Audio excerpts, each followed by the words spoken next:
What's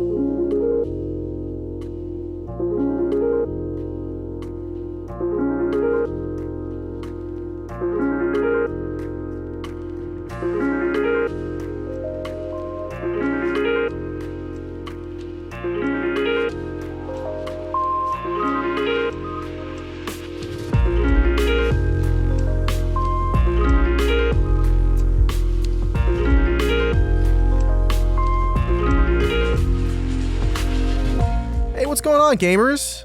Welcome to the Noclip Crewcast. This is episode 232. We out here. We in this. You know who's not in this? Danny O'Dwyer. He's off. He's not on the beach this week. This week he's on the vacation. He's enjoying his life with his family and himself, I hope. I hope he's having fun because we're out here toiling, working hard over the gamer stove to bring you content, as you'll see more and more over on Noclip Crew or whatever that channel's called. And here on the Crewcast, and of course I'm joined by the always lovely Frank Howley. Frank, how goes? Good, yeah. It's I'm like tired because we did Summer Games Fest and then I did this Jet Set Radio thing, and so like after like I don't know, not even that much, but it was like 2 weeks of like filming and editing and driving it back and forth to LA constantly.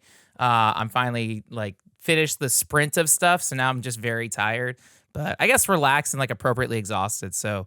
And then now I'm like less than 2 months away from being in Tokyo again. So now my brain is just hyper fixated on that. So I'm good. I guess I'm in a flow state, so I'm happy. Nice. Hopefully those 2 months between now and Japan are as chill as you'd like them to be. Because It sounds like you've done a lot and then you've got like a lot. Like going on vacation is still a work, right? Yeah, and then 2 weeks from now is Anime Expo, so I get like a small And there's also gonna be wrestling at Anime Expo for the first time. Do you ever take a break? Is it possible? Are you capable? I don't think. I remember when I broke my arm or elbow, I had to wait like a month, and that sucked. So you have to be forced, basically. Yeah, I don't know. It's like what's the kind of thing? If I stop moving, I will. I have to keep moving. If I stop, I get like terrified and so anxious. So I just have to keep moving. You know, like a shark. Yeah. I just have to keep moving. I get that. I feel you. You know, fellow shark who can probably speak to that idea. Jeremy Jane is also with us. Hello. What's your favorite Shark Tale character? The Shark Tale character? I thought you were gonna say Shark Tale. I've never seen. Do you have any Shark Tales? Thresher Shark, good tail. Yeah. Yeah, unrelated. Oh, you mean like literal tails on a shark? Yeah. Like sharks have different shaped tails. I thought you meant like you had a shark-style Ahab story to share. No, I don't know. Chelsea's obsessed with sharks. She knows everything about the ocean. So phone a friend. Get her on. Yeah, we should get her in. Hey, can I just, apropos of nothing because it has nothing to do with video games, I share a gripe with you guys, just an everyday, this is Gripe Corner. This is a segment. The less we talk about video games, the better. Let's hear it. Okay, so you guys tell me if this is insane. Okay. I had to set up an appointment with someone who works for an official board in a city to have an appointment. This person, the last time I emailed them, did not email me back for 5 days after I emailed I emailed them and they called me. The second time I emailed this person, they emailed me back. I emailed them at 2 a.m. They emailed me back 6 hours later and said, "Hey, can you come by in a few hours?" That's it's psychotic to set up a "Hey, can you come by in a few hours" via email. Is that correct? Well, along with a delay is the thing that I'm having a hard time with. The dissonance between the two response times, one being not at all and one being 6 hours later. And not only that, but that's like sending someone a letter and saying, "Hey, do you want to get lunch in a couple hours?" I was just gonna say the email is sort of that middle point between a letter where that would be certifiably insane. If you sent someone a letter being like, "Can we go get lunch this weekend?" Like, that's not going to work. What if it gets lost in the mail? But then also it is somewhere between the text message where it's like, okay, yeah, instant response. It's a text message. So yeah, there is that window there of like 6 hours. You don't know if I'm checking my inbox. Yeah, I'm at work. It must be a generational divide because every young person I've talked to everyone under 40 I've talked to is like, "That's fucking psychotic." And then I mentioned this to my parents on the phone and they were like, "Oh, that's like, no, you should have checked your email." And I'm like, "What do you mean?" It's like, what are you talking about? No. Anyway, nothing to do with video games. Mail. This is a Gripe Corner coming to a close. No, that's so frustrating. I feel like the city in general or any municipality, that's a city, it just has like a problem, any government office, whenever you try to get in touch with them, they'll take forever to get back to you, but you have 24 hours max to get back to them. And if you miss it, you got to wait 3 months before they get back to you. You're on a list now and you're at the bottom of it. Like, they do not want anything to do with you if you don't get in touch with them. It's a real frustrating situation, especially as a guy who recently acquired a home that constantly needs changes. I get where you're coming from. It's very frustrating. Thank you. That was cathartic for me. And listeners, if you're out there, in the comments, put this guy sucks. No, just don't do that. You know, say that really grinds my gears. Yeah, let us know in the comments. All right, that's enough small town fucking. This is like the Garrison Keeler segment of the podcast. Well, you know who else probably has some gripes they'd like to share with us? It's our lovely Battle Pass holders who support us on patreon.com/noclip, along with a ton of other people, and we're so grateful, rather. I'm having a hard time talking.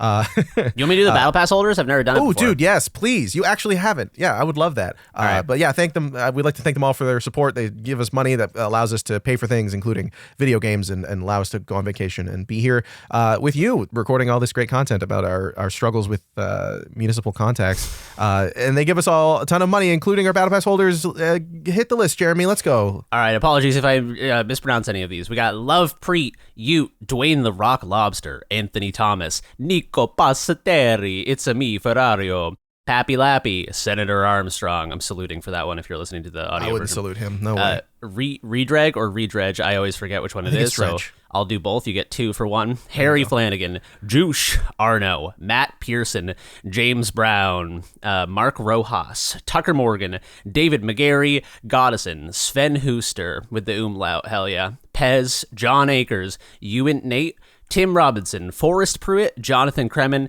Eric Hamilton Schneider, Christoph Fatui. I don't know. I've never done a Cameron Lad. This is a big moment for me. You got this. Okay. Cameron Lad. Wow, from 3 rooms away. I was yelling to someone else.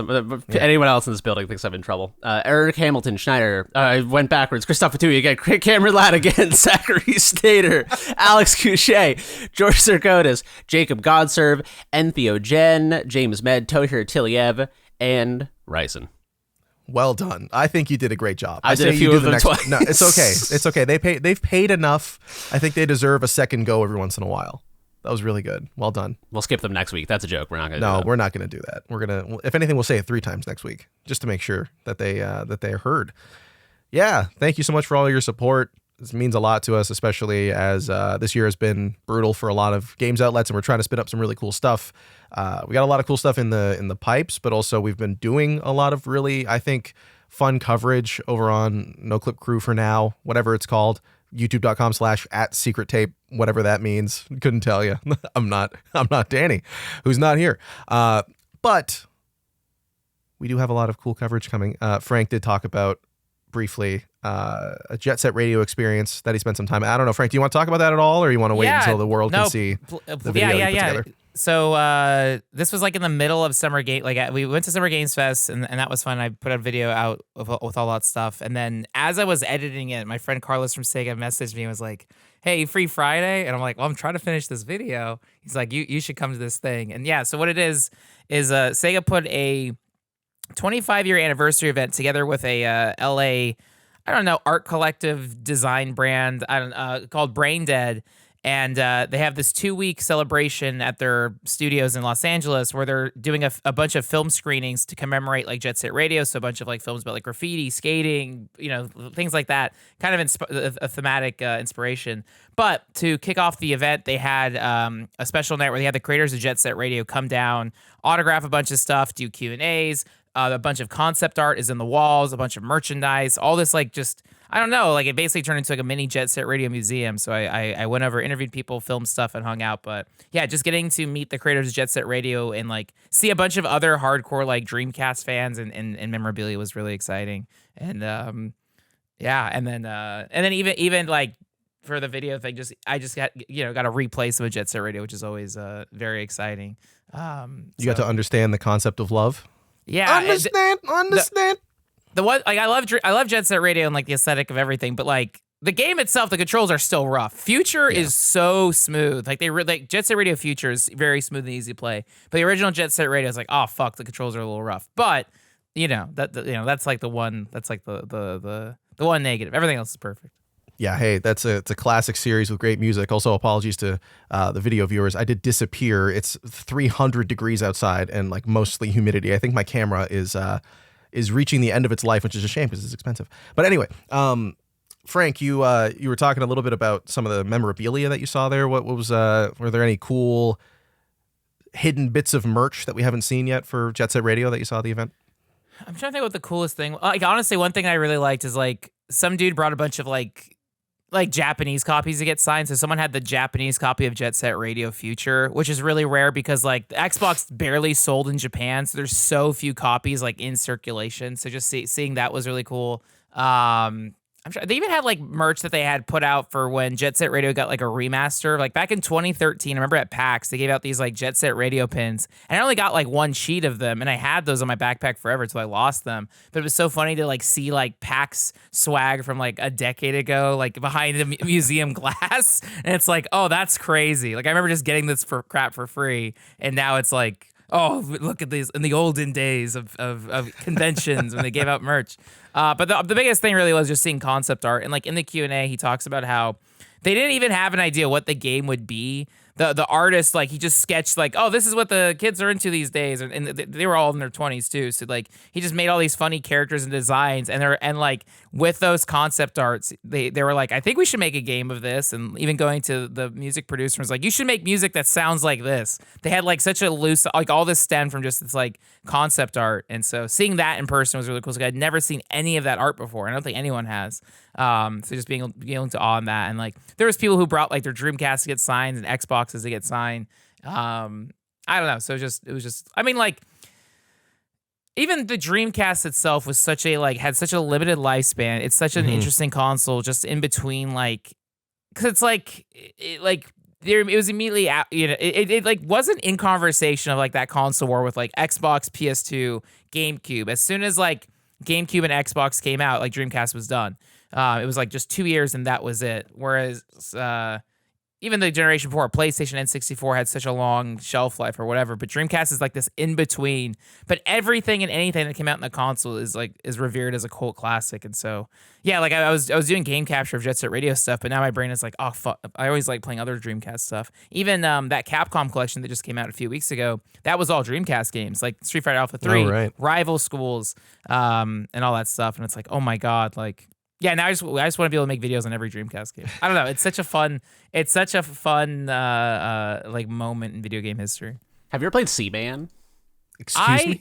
No, that's the oh god, who's the guy? Leonard Nimoy? Right? Yeah, he's the narrator. So. Yeah. And in Japan, I think they did Seaman 2, but I don't think it came out here. Yeah, I don't think I ever. I think they made the sequel to Seaman. It was I think PS2. I think I had like the disc, but I didn't have the microphone. So like I think I like had booted up but couldn't progress it. But yeah, I never actually played Seaman. I've always wanted to play Seaman. It seems I don't even think it'd be particularly like. I guess fun is the wrong word, but it seems like it just seems like interesting. I don't know. You could just like teach it words and stuff. We should see if Danny will buy a C-band microphone for you. Do it. Yeah, that'd be good. I'll hang out all day with you while you train a man fish. I'd love to have that on in the corner. I think to your point, Frank, about the Dreamcast being this sort of like last hurrah of that style of console, because the VMU as a concept, the like memory card that plugs into the controller also being a game on its own, such an interesting idea. It's like, you know, the Switch 2 came out recently, and I think we're going to talk about that a little bit later when you talk about Mario Kart World, if you want to. The consoles, and Danny's talked about this on Twitter, I don't know necessarily how much I agree, but like the consoles have gotten a lot more boring, a lot more like vehicles to the video game, which has its you know, positives and negatives. But man, the Dreamcast was just like a cool, weird thing. To me, that's the last toy console, and it kind of just stopped being that. You know, like the Wii was maybe the very last version of that. But even then, it was like, they didn't have no VMU. You couldn't play a game based on your game save on the memory card. Like, what a weird idea. All the games that are on it have a very specific look or like feel to them. Like you talk about Dreamcast games having a very specific, those Dreamcast Blue Skies, the Sega Blue Skies and all that. Yeah, such a weird period of time. It's a shame that was how it ended for Sega, at least in the console space. And then it took them forever to sort of, I feel like, rebound and find their place. And it's the Yakuza series of all things that rejuvenated Sega as a brand. We need a Yakuza console. It's the only way. You're right. Yes. What is that? It's just an ashtray It's the that Sega, you just put your cigarettes out in. The Sega Kiryu Cube. Yes, the Kiryu Cube. That's good. That's good.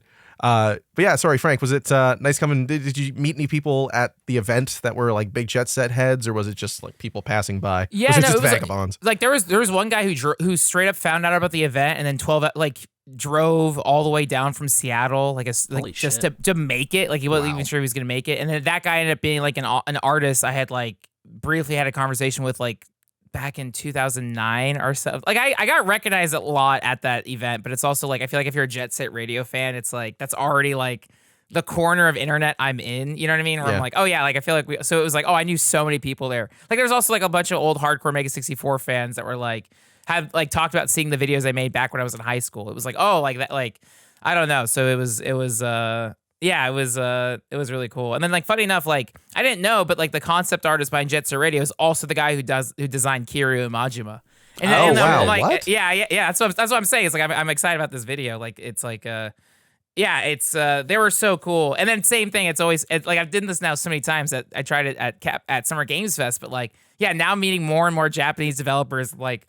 Anytime, like, it's so silly, but even just saying, like, Atsukade and like, just, like, small things like that, they're always like, oh, my God, like, very, very stoked on it. So it always feels really cool. And then I was terrified because Ryuta Ueda, the concept art, followed me back on Twitter. Whoa. Because I posted the picture. But they liked my shirt. So I had a shirt that I had on that I'd specifically gotten in Harajuku.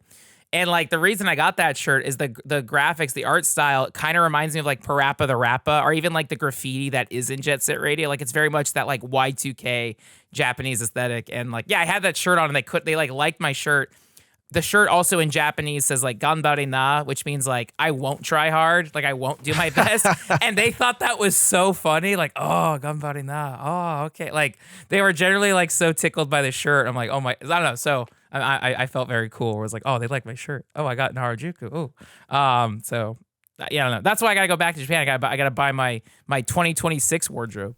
You got to keep the shirts coming. So Japanese game developers are like, oh shit, Ganbara and I, this guy knows what's up. Yep, this guy. So you'll get all the good hits whenever you got to interview devs at these sort of events. You can just walk up and hit them with a couple Japanese words, show them your cool T-shirt, let them know you're into Stardom. They'll be like, whoa, hold on, this guy, come here. What do you want to know? It doesn't have to be relevant. You could just hit him with like a Gochi-so Samadeshita. They're like, this guy clearly doesn't speak Japanese, but he knows some words, and that's enough. They're like, you know what? He's fucking trying. You could be like, I speak your language. I bet I speak your language. Go ahead. Go ahead, try me. Say anything in Japanese. I bet I can translate I'll get it. And then they're like, they just say something you don't understand, and you're like, yeah, I knew it. I'm not going to translate that, but I knew what it meant. Yeah, trust me, I understood. Yeah. You'll be like, yeah, I got you.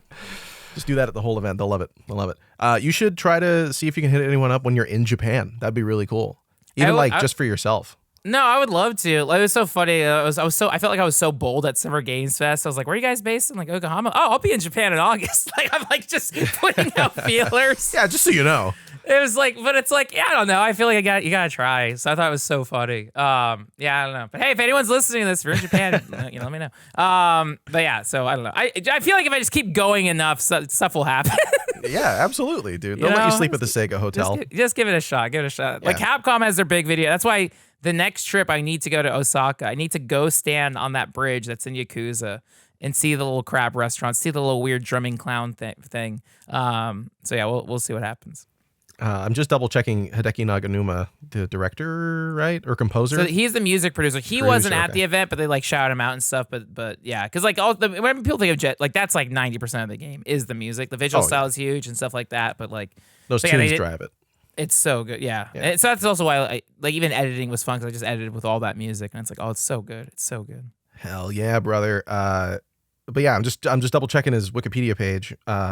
Very obviously astounding career, lots of great games, did voice editing for the original Yakuza series and all that. But there's a little note here about, I guess, his trajectory as a freelancer. So let me to read this out, this summation on his Wikipedia page.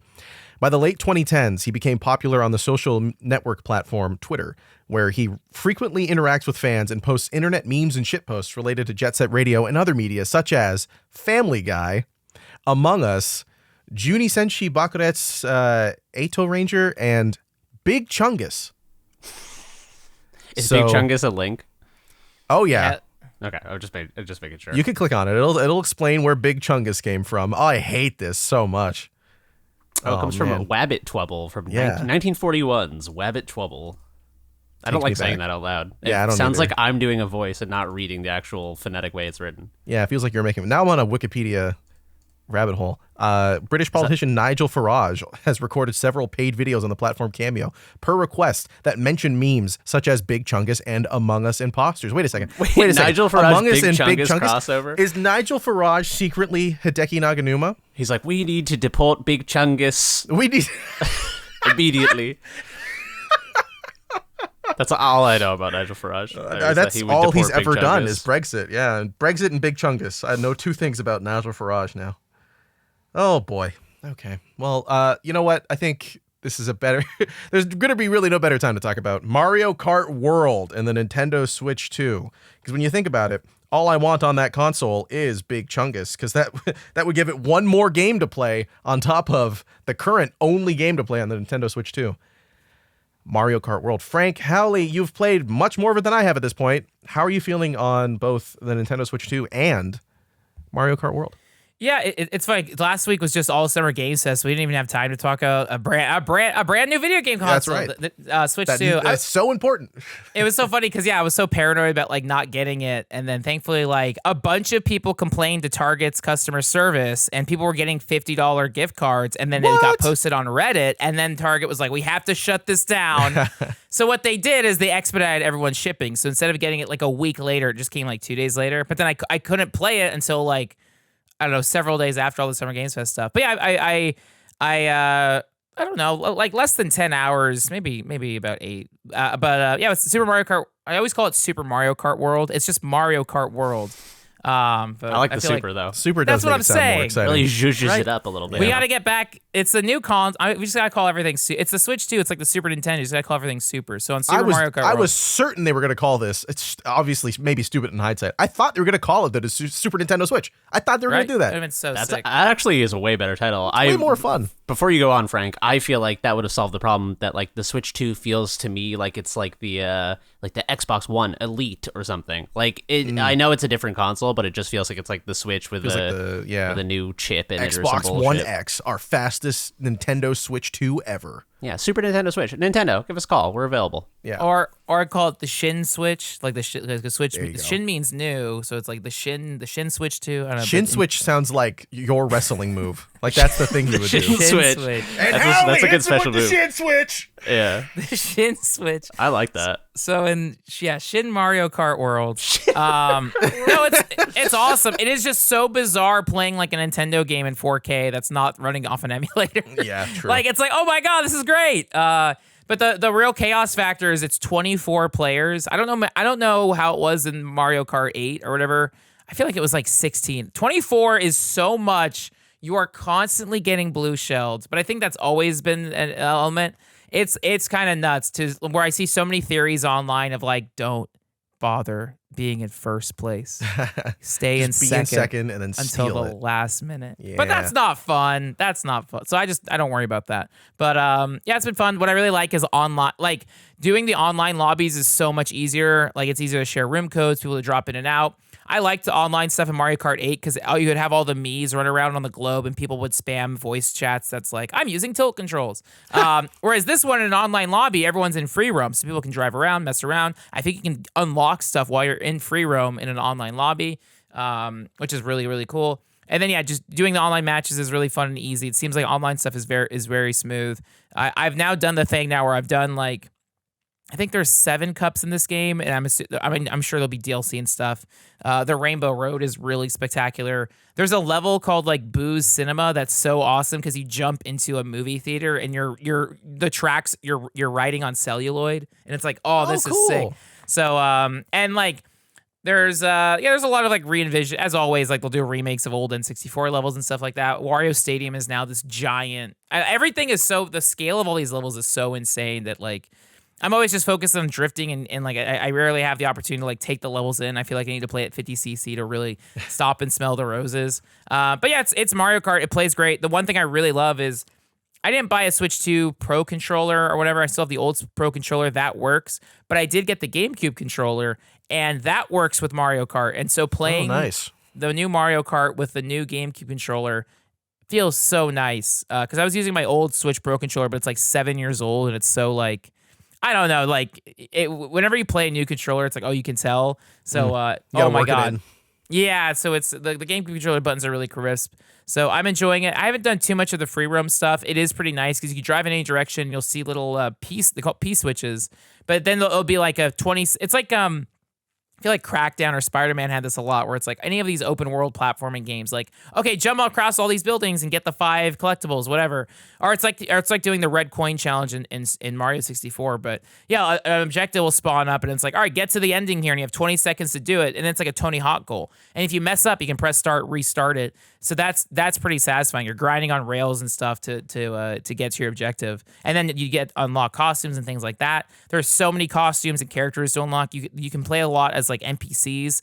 So you see people running around playing as like the cows are just like random Mario Monty creatures. Mole. Yeah, like and it's like, oh, it's really fun. And I feel like there's less of an emphasis on stats and cart building. I remember in 8 the big deal was like you pick the body, you pick the wheel, you pick your parasol, all this crap. Now there's just like 30 different vehicles. I know there's stat modifications, but nothing matters because you can be blue shelled by 23 other players at any time.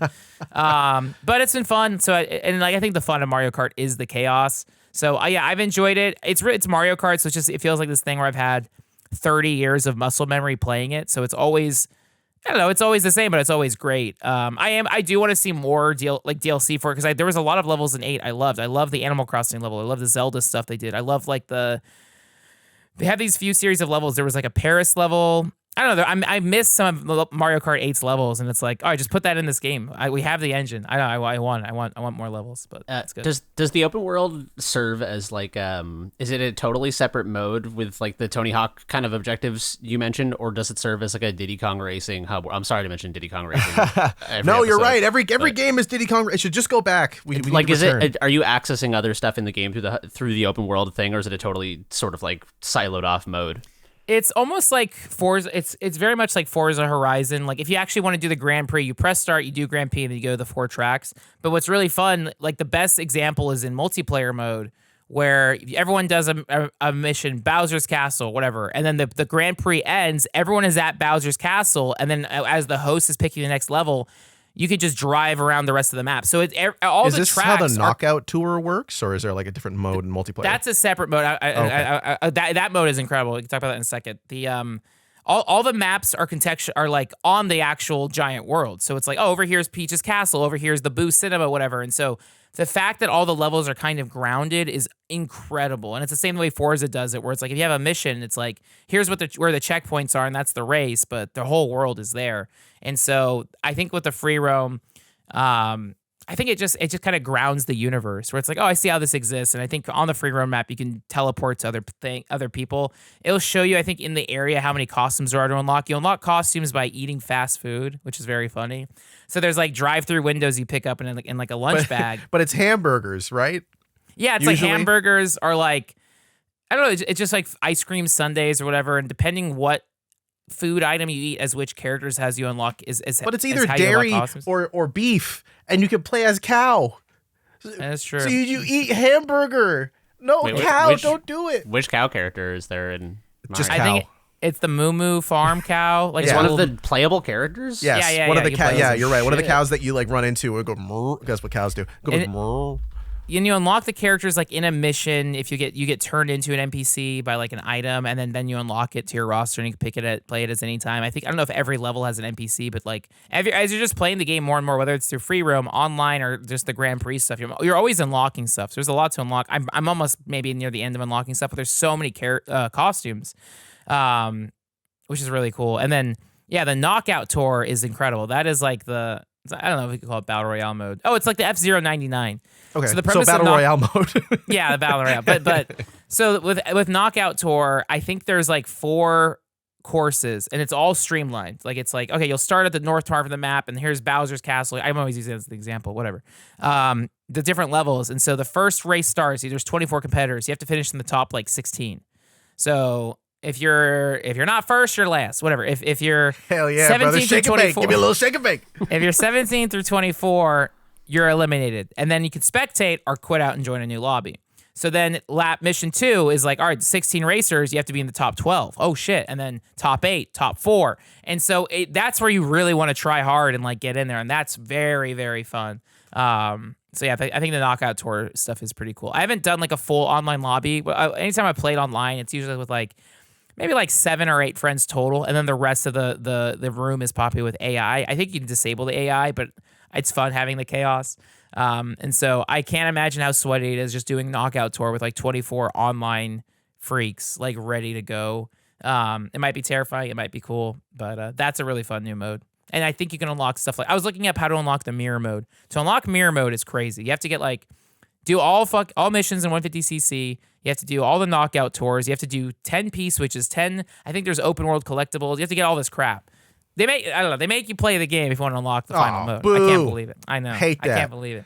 No, and then you get it. I have played a little bit of as well, a little bit of Mario Kart World, and I just wanted to mention one thing that I think is very strange about. So first off, the free world stuff. People talk about the free roam as this like big aspect of the game. It's the new big part of it that makes it different from all the other Mario Kart games. Which, by the way, this is the first Mario Kart game in, if you don't count Deluxe being a separate release, 11 years.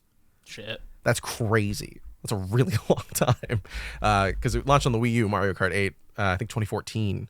So that's a long. So the free roam world was set up as this big. That's called Mario Kart World. You want to see the world? It's right there. It's just like you press plus on the starts menu, right? There's not like a option. Like on the left, you've got like Grand Prix, Knockout Tour, online, local play. And then it's like free roam if you feel like it in the corner. You want to try just hit plus, which I thought was very strange. I also, if the world feels dead in this way that I don't really like. Like it's cool to see the way that everything's interconnected and see all the stuff on the map. The P-switch stuff is really good. Like I like when I find one and I trigger it and I'm like, oh, this is a fun, like one of them, you start at the top of this curvy hill and it's like drive through all the obstacles and you just go into a truck and then you become the like transport truck and just like drive through stuff. Very inventive, fun idea for a single player mode in Mario Kart.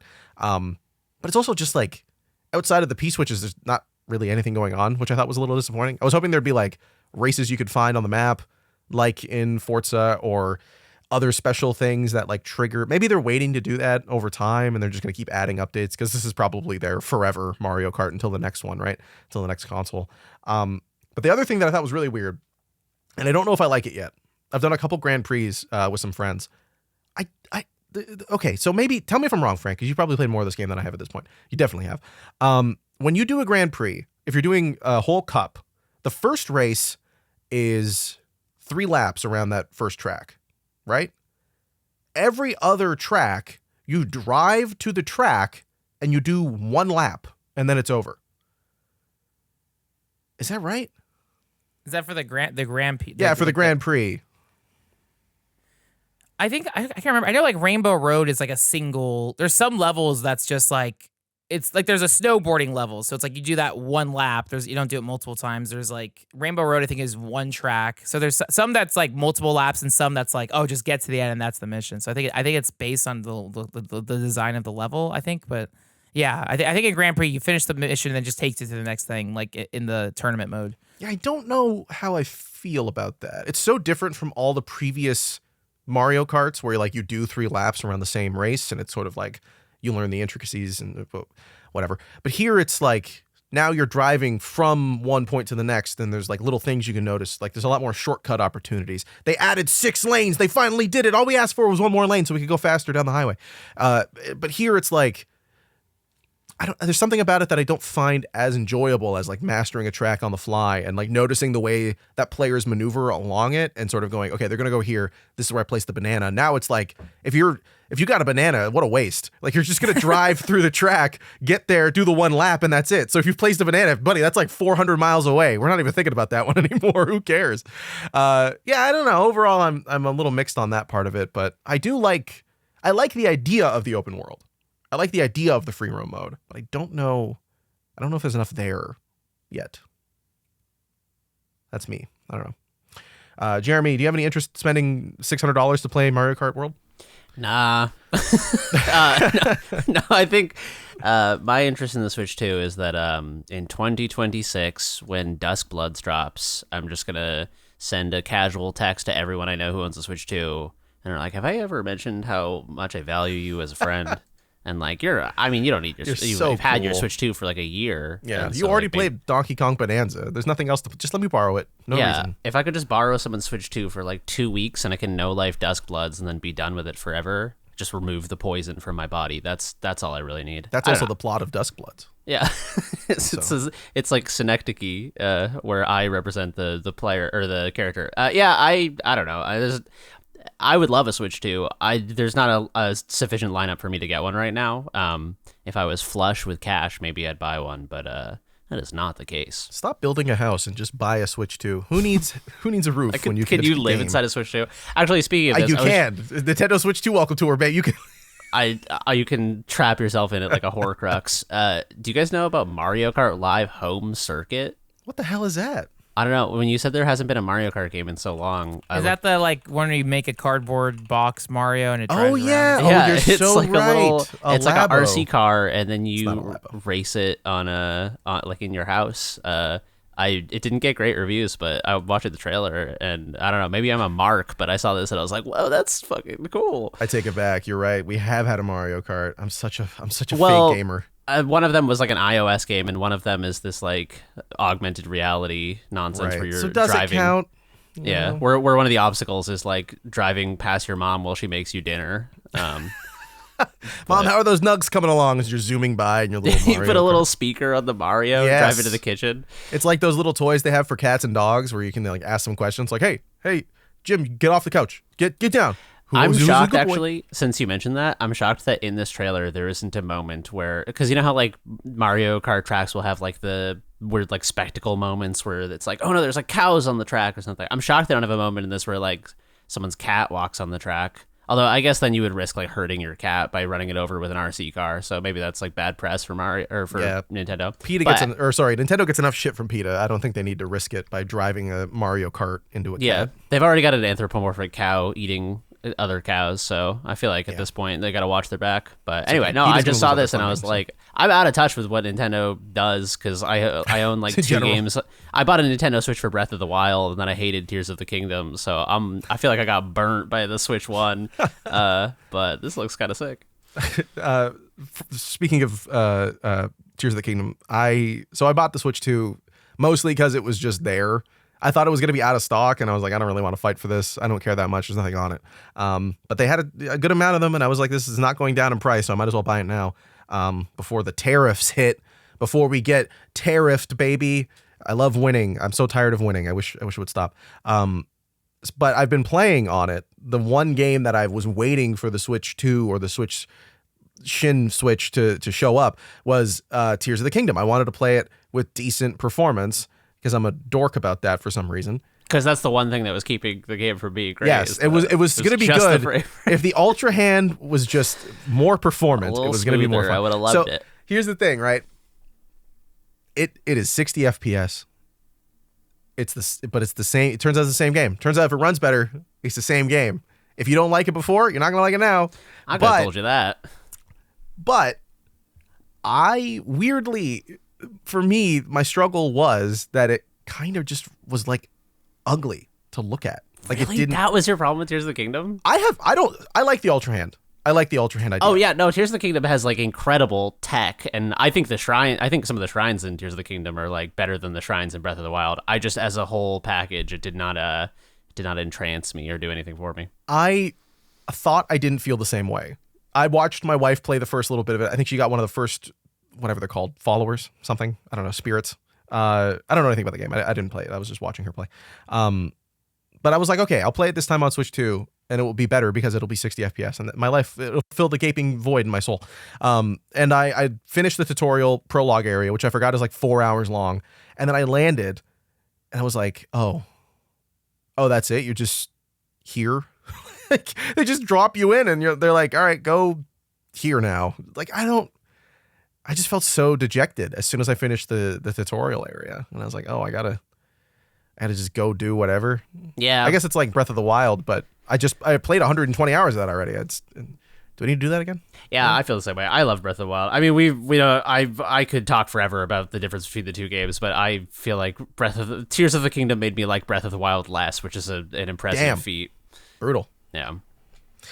Yeah, sorry, Frank. I cut you off like 10 minutes ago because I just wanted to make my stupid point about free roaming in Mario Kart World. Did you have any other thoughts on Mario Kart World you want to share? No, it's good. I like it. I haven't messed around too much with free roam stuff. Like, I think it's also the kind of thing where it's like, I'm sure at this point now there's already guides like, here's how to get every costume, every character. So just being able to chip out and unlock stuff is nice. But I think now it's like, all right, now I'm excited for more tracks and playing online, just like learning the tracks that are out there. But yeah, online, like just the way the Switch 2 works is like the online is very easy to drop in, drop out. Even transferring, setting up the Switch was no issue. Having the GameCube controller is really nice. But yeah, for me, the biggest thing now that like the Switch 2 exists is I'm eager to like, I never played Bayonetta 3 because it did not run at a good frame rate. Now it runs, people are saying it like at 60 frames or a much better frame rate. So now I'm like, oh my God, I want to get that. And just take a look at old Switch games I've completely ignored or forgotten about. There's that one game that's like, there's like a J-pop Fire Emblem RPG. It's called like Fire Emblem Fates or something. Oh, really? Yeah, and so I've always wanted to play that. It's not. I thought Fire you were talking Fates. about Tokyo Mirage Sessions Sharp That's FE. it. Yeah, is that it? Okay. Tokyo Mirage, but it's like a Fire Emblem game. Tokyo Mirage Sessions #FE. Yeah, #FE. I love when there's a Fire hashtag Emblem, in the game title. It's actually it's put out sharp because it's music. It's a sharp. Oh, it's a music game. So that's the game. That's the game I want, and I'll probably buy that. So that's the game I want to play. It takes place. You got Shibuya and Harajuku. I'm there. All right, I gotta play this now. But so now old Switch games run better, and then also now that I'm in, if I go to Japan again, I want to like just track weird old cheap Switch games of obscure stuff because it should run internationally. Unfortunately, a lot of Switch games didn't get Switch 2 upgrades, and they'll have to buy the developers. Like it turns out, if anything that was CPU bound or limited, it sounds like needs to be upgraded because a lot of the new stuff in the Switch is like GPU related, so you have to switch a bunch of the code. I don't know. I'm not an assembly line programmer. I don't know nothing about that. But there are a handful of games that were running on uncapped frame rates. So fans of Mario Cross Rabbids Kingdom Battle, folks, you can play it at 60 FPS finally. That was the first fucking thing I checked because I always wanted to play those games, but I was like, why does it run at like 10 FPS? This is so frustrating. So yeah, it's cool that like, I'm with you. I remember you were talking about it a long time ago about how the Switch you never really played because it was like everything looked ugly, it was blurry, and the performance was bad. And I agree because like I think Jeremy has made the opposite point of like you could, it's like eating food. You could eat it off a kiddie plate. Who gives a shit? But like for me, for whatever reason, Switch games, especially the first party stuff, those tend to run okay. But if it's anything else, it's like, I don't even want to play on this. And of course, I have other ways of playing games because I'm a loser who has all the consoles. But like, now I want to play stuff on the Switch too because I like holding it. Frank, what are your thoughts on this new console? The form factor, the way that it feels, the way that it looks, it's the so funny. Joy-Con. I have not like taken it out of the docks and setting it up. Oh, that's so funny. He's going to get it. Now I want to play like Smash Brothers, and like I think I'll take this on my Japan trip just to try it out, and again to practice weird old Switch games. But like, I mean, the thing that like freaks me out is I love my Steam Deck, but now the Steam Deck feels so bulky and heavy in comparison. Whereas like this is so. Oh, this feels so nice. The screen looks so good. Can you take the Joy-Con out of the thing for us? Can you give us a little Switch 2 ASMR? Yeah, that's why I got an update on Mario Kart. Yeah, actually, how the fuck? How do you? Oh, yeah, there's that little trigger on the back of the thing. Oh, this is nice. Yeah, right. Oh, you haven't even done that yet? Wow. Not really. You're not kidding. So cool. We're getting the first look here. Yeah. That's why now they got the GameCube controller. It's like, this is all I need. Does that also, can you pull that apart and attach it to the sides of the Switch? Yeah, just actually you can rip it hard. If you rip hard enough, you can pull a GameCube controller in half, and then it's like two separate Wiimotes. It is cool. But I want to play Smash Brothers now, because like Smash Brothers I liked, but I think I unlocked all the characters, or I just bought like the DLC thing now the thing is blaring. There's got to be rhythm games on the Switch, right? Oh, tons. Yeah. There's like a million of them. You could play Cadence of Hyrule, the Crypt of the Necrodancer Zelda theme game. Oh, that's what I should get. Is Hyrule Warriors? Whatever, oh yeah, right? I wonder if that runs better. It must, right? Right, because that was another game that looked rough. Cool, but yeah, because all the Dynasty Warriors games are good. Yeah. There's Zelda Dynasty Warriors. There's the Zelda Dynasty Warriors. And yeah, there's two of them. That'd be cool. Yeah, what's the new one called? Hyrule Age of Warriors? Calamity. That's it. I want to say. Yeah, forget Tears of the Kingdom. Hyrule's of Age of Calamity. Oh my god, this looks awesome. Yeah, you could play as Linkle. Girl Link. Oh my god. Okay, I gotta check this You out. say Linkle? That's her name. Is that real? Yeah. Google You're making Linkle. that up. I'm not. No, this is not a Are you saying conspiracy Winkle theory. or Linkle? Linkle. Linkle. Okay, cool. Let's see. Is Linkle Girl Link? Yes. Link. When did I don't they know have what the Linkle? lore is. Oh my god. Whoa. I don't know if it's play as all- Linkle. It's Link in drag. He's killing it. Linkle No, I don't know what it is. That's pretty cool. She got guns? Oh, they're crossbows. and Yeah. shotguns. She looks like what's the hell? Oh god. Oh, There's she's like a just another character. She's not Blood related Rain. to Link, it seems like. No, this is sick. All right, Interesting. yeah. I gotta check this game out. I gotta Yeah. play as Linkle. All right, I'm glad I know that Linkle exists now. Also, before we move on from Switch, I just had to say, since you brought up Tokyo Mirage Sessions Sharp FE, I don't know how you say it. I was reading the beginning of the plot, and there are two elements that I think this is the ultimate Frank game. Number one, first sentence, it begins in modern day Tokyo, so that's a win right there. Perfect. And then it says the companies go to a talent audition and end up in a place called the Idolosphere. So it seems to be some sort of the Idolosphere idol. sounds like something that like some philosopher in the late 1900s, late 1900s, late Pierre 20th Teilhard century du would come up Chardin wrote about Yes, the Idolosphere. about the I believe. Idolosphere, Yeah, it's just outside the Noosphere was the Idolosphere. Right. That's a joke for one person. Yeah. Okay. Now I want to look it up. Now I want to look it up on the Nintendo store or whatever and get Nintendo. What's it called? Idolsphere? No. Tokyo Mirage Sessions. You've thrown off the name of the game now. It's the Idolosphere. Oh my Idolosphere. God. And the reason it's Sharp FE, I think, don't quote me on this, is because the stands, like it's Tokyo Mirage Sessions, so I think it's related to the Persona series, or like the original Persona series or something like that. Like it's SMT backwards, right? TMS, yeah, it's SMT backwards. Oh. So they have stands, or like whatever the hell they're called, like the JoJo stands. The characters that they use to fight with are Fire Emblem characters. Oh. Which is like a weird crossover, and that's why interesting. That's very. I did not say interesting. I said interesting. and I did not say Wabbit season. I was thinking of Wabbit Wabbit. I was thinking of Wabbit Twubble. I did not say Wabbit Twubble. I said I read Wabbit Twubble as it was written in 1941. I was just being historically accurate. It's not in the lyrics, bro. I'm allowed to say it. It's in the lyrics. It's just the song. That's how it goes. I just went to the concert. I was just singing along. I got caught up, and I said Wabbit Twubble. All right. Yeah. Oh, I was at the Kendrick concert, by the way. It was a lot of fun. That was my first Kendrick Lamar concert. Oh, that's awesome. Who opened for him? Did Mustard open for him? Yes, DJ Mustard. He had a set. It was great. He ended on "We Are Young," I think, by Fun. Okay. Yeah, and "Party in the USA" by Miley Cyrus.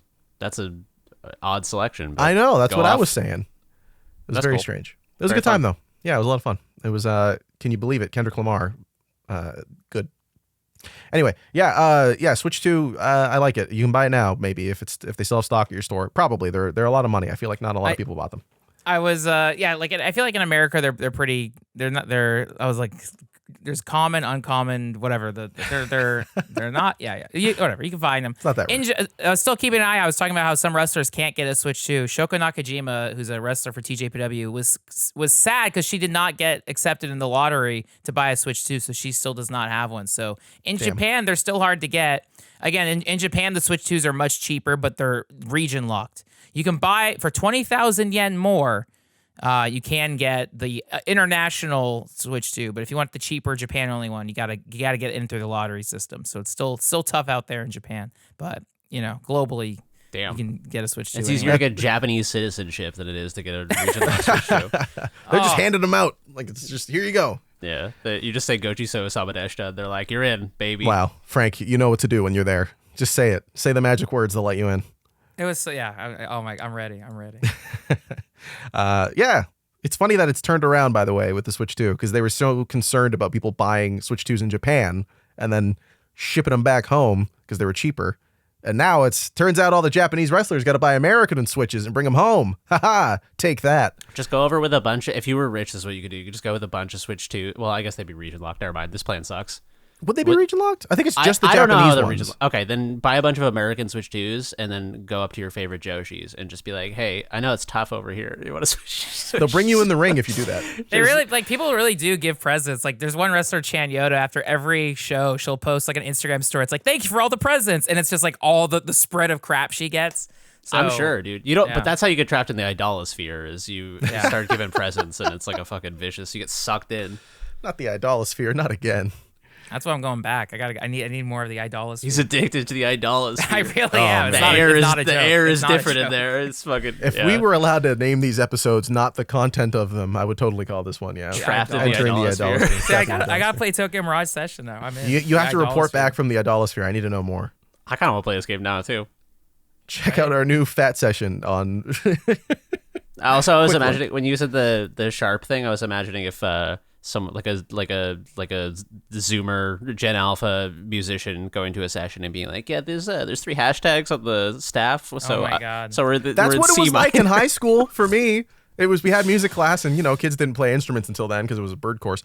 And they'd be like, sir, why are there hashtags on this? And really? That actually happened? I think he burst into flames when they asked that question. I think he didn't know what to do. I thought you were going to say burst into tears. I mean, same thing. Yeah. My brain went because I know in music class, it's like, I got to practice. I'm like, I just asked Chat Oh, dude, Chat GPT musicians could, Oh, that's bad. You just invented one of the top 3 worst things ever, perhaps. I feel like I've had this conversation with all friends. We might have had it here, but it's like, I'm happy I it's so insane to me. It's like, I did the work of going to school and getting a degree and stuff. Whereas now if I was a teenager, I would just Chat GPT everything and play Fortnite and You're describing the intellectual version of man, when we grew up, we used to drink out of the hose. Yeah, we didn't care. We didn't have Chat GPT, and now we're I don't know, rightfully no. We're that generation. I feel like not to big up ourselves or anything. I'm a little bit younger than you guys, but not by that much. I'm like the tail end of your generation. Are you cusp? You're Zennial? I'm cusp. I'm right. Okay. Yeah. If I say Zillennial, I'm automatically a millennial. I can't say that. That makes you a millennial. Saying Zillennial. I will admit that I am Gen Z, but just barely. Although I'm sure the rest of the Gen Z would tell me that I'm a millennial, but whatever, it doesn't matter. Point being, I feel like that era of people, we grew up with the internet and we knew how to parse it in a way where we could tell if something was bullshit or not.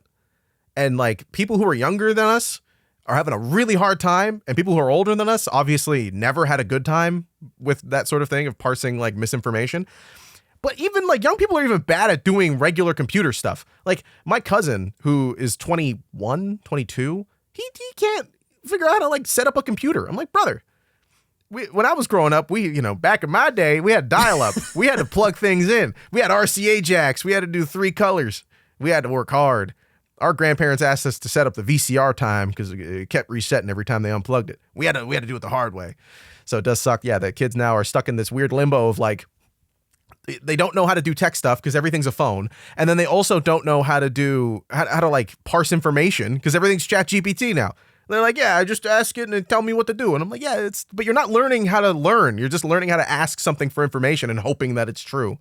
I learned my lesson on internet misinformation when I was reading an internet rumor site for Zelda Ocarina of Time, and they said that you could get the Triforce if you went through a ridiculous series of rigorous actions. And I spent dozens and dozens of hours trying to get the Triforce and never did. I've mentioned this website. I forget what it is. I found it again on Archive, but it would play the X-Files theme in the background when you were on the site. It's so sick. So it was the most fucking 1998 website. So I remember as a kid reading this, and I was just scared being on this website. It was like I was reading forbidden knowledge, in a Lovecraftian way. And yeah, I was just reading about and if you do this and if you go here and you have to fall through and then the redeads grab you and you bring you to another place. It was this whole fucking thing. But yeah, once the Triforce didn't exist, I was like, I'll never believe anything on the internet again.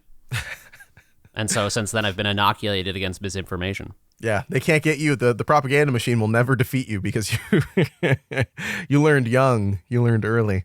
I wonder if there's a version of that for the younger generations of that sort of thing. The X-Files. I feel like every TikTok is bullshit, so it's that's what that is. Yeah, but they seem to buy it. The amount of times I've been told oh man, I learned this thing today. I'm like, brother, that's not true. That's not how that works. Even from people roughly our age. I'm like, TikTok is not all facts. It's a lot of lies.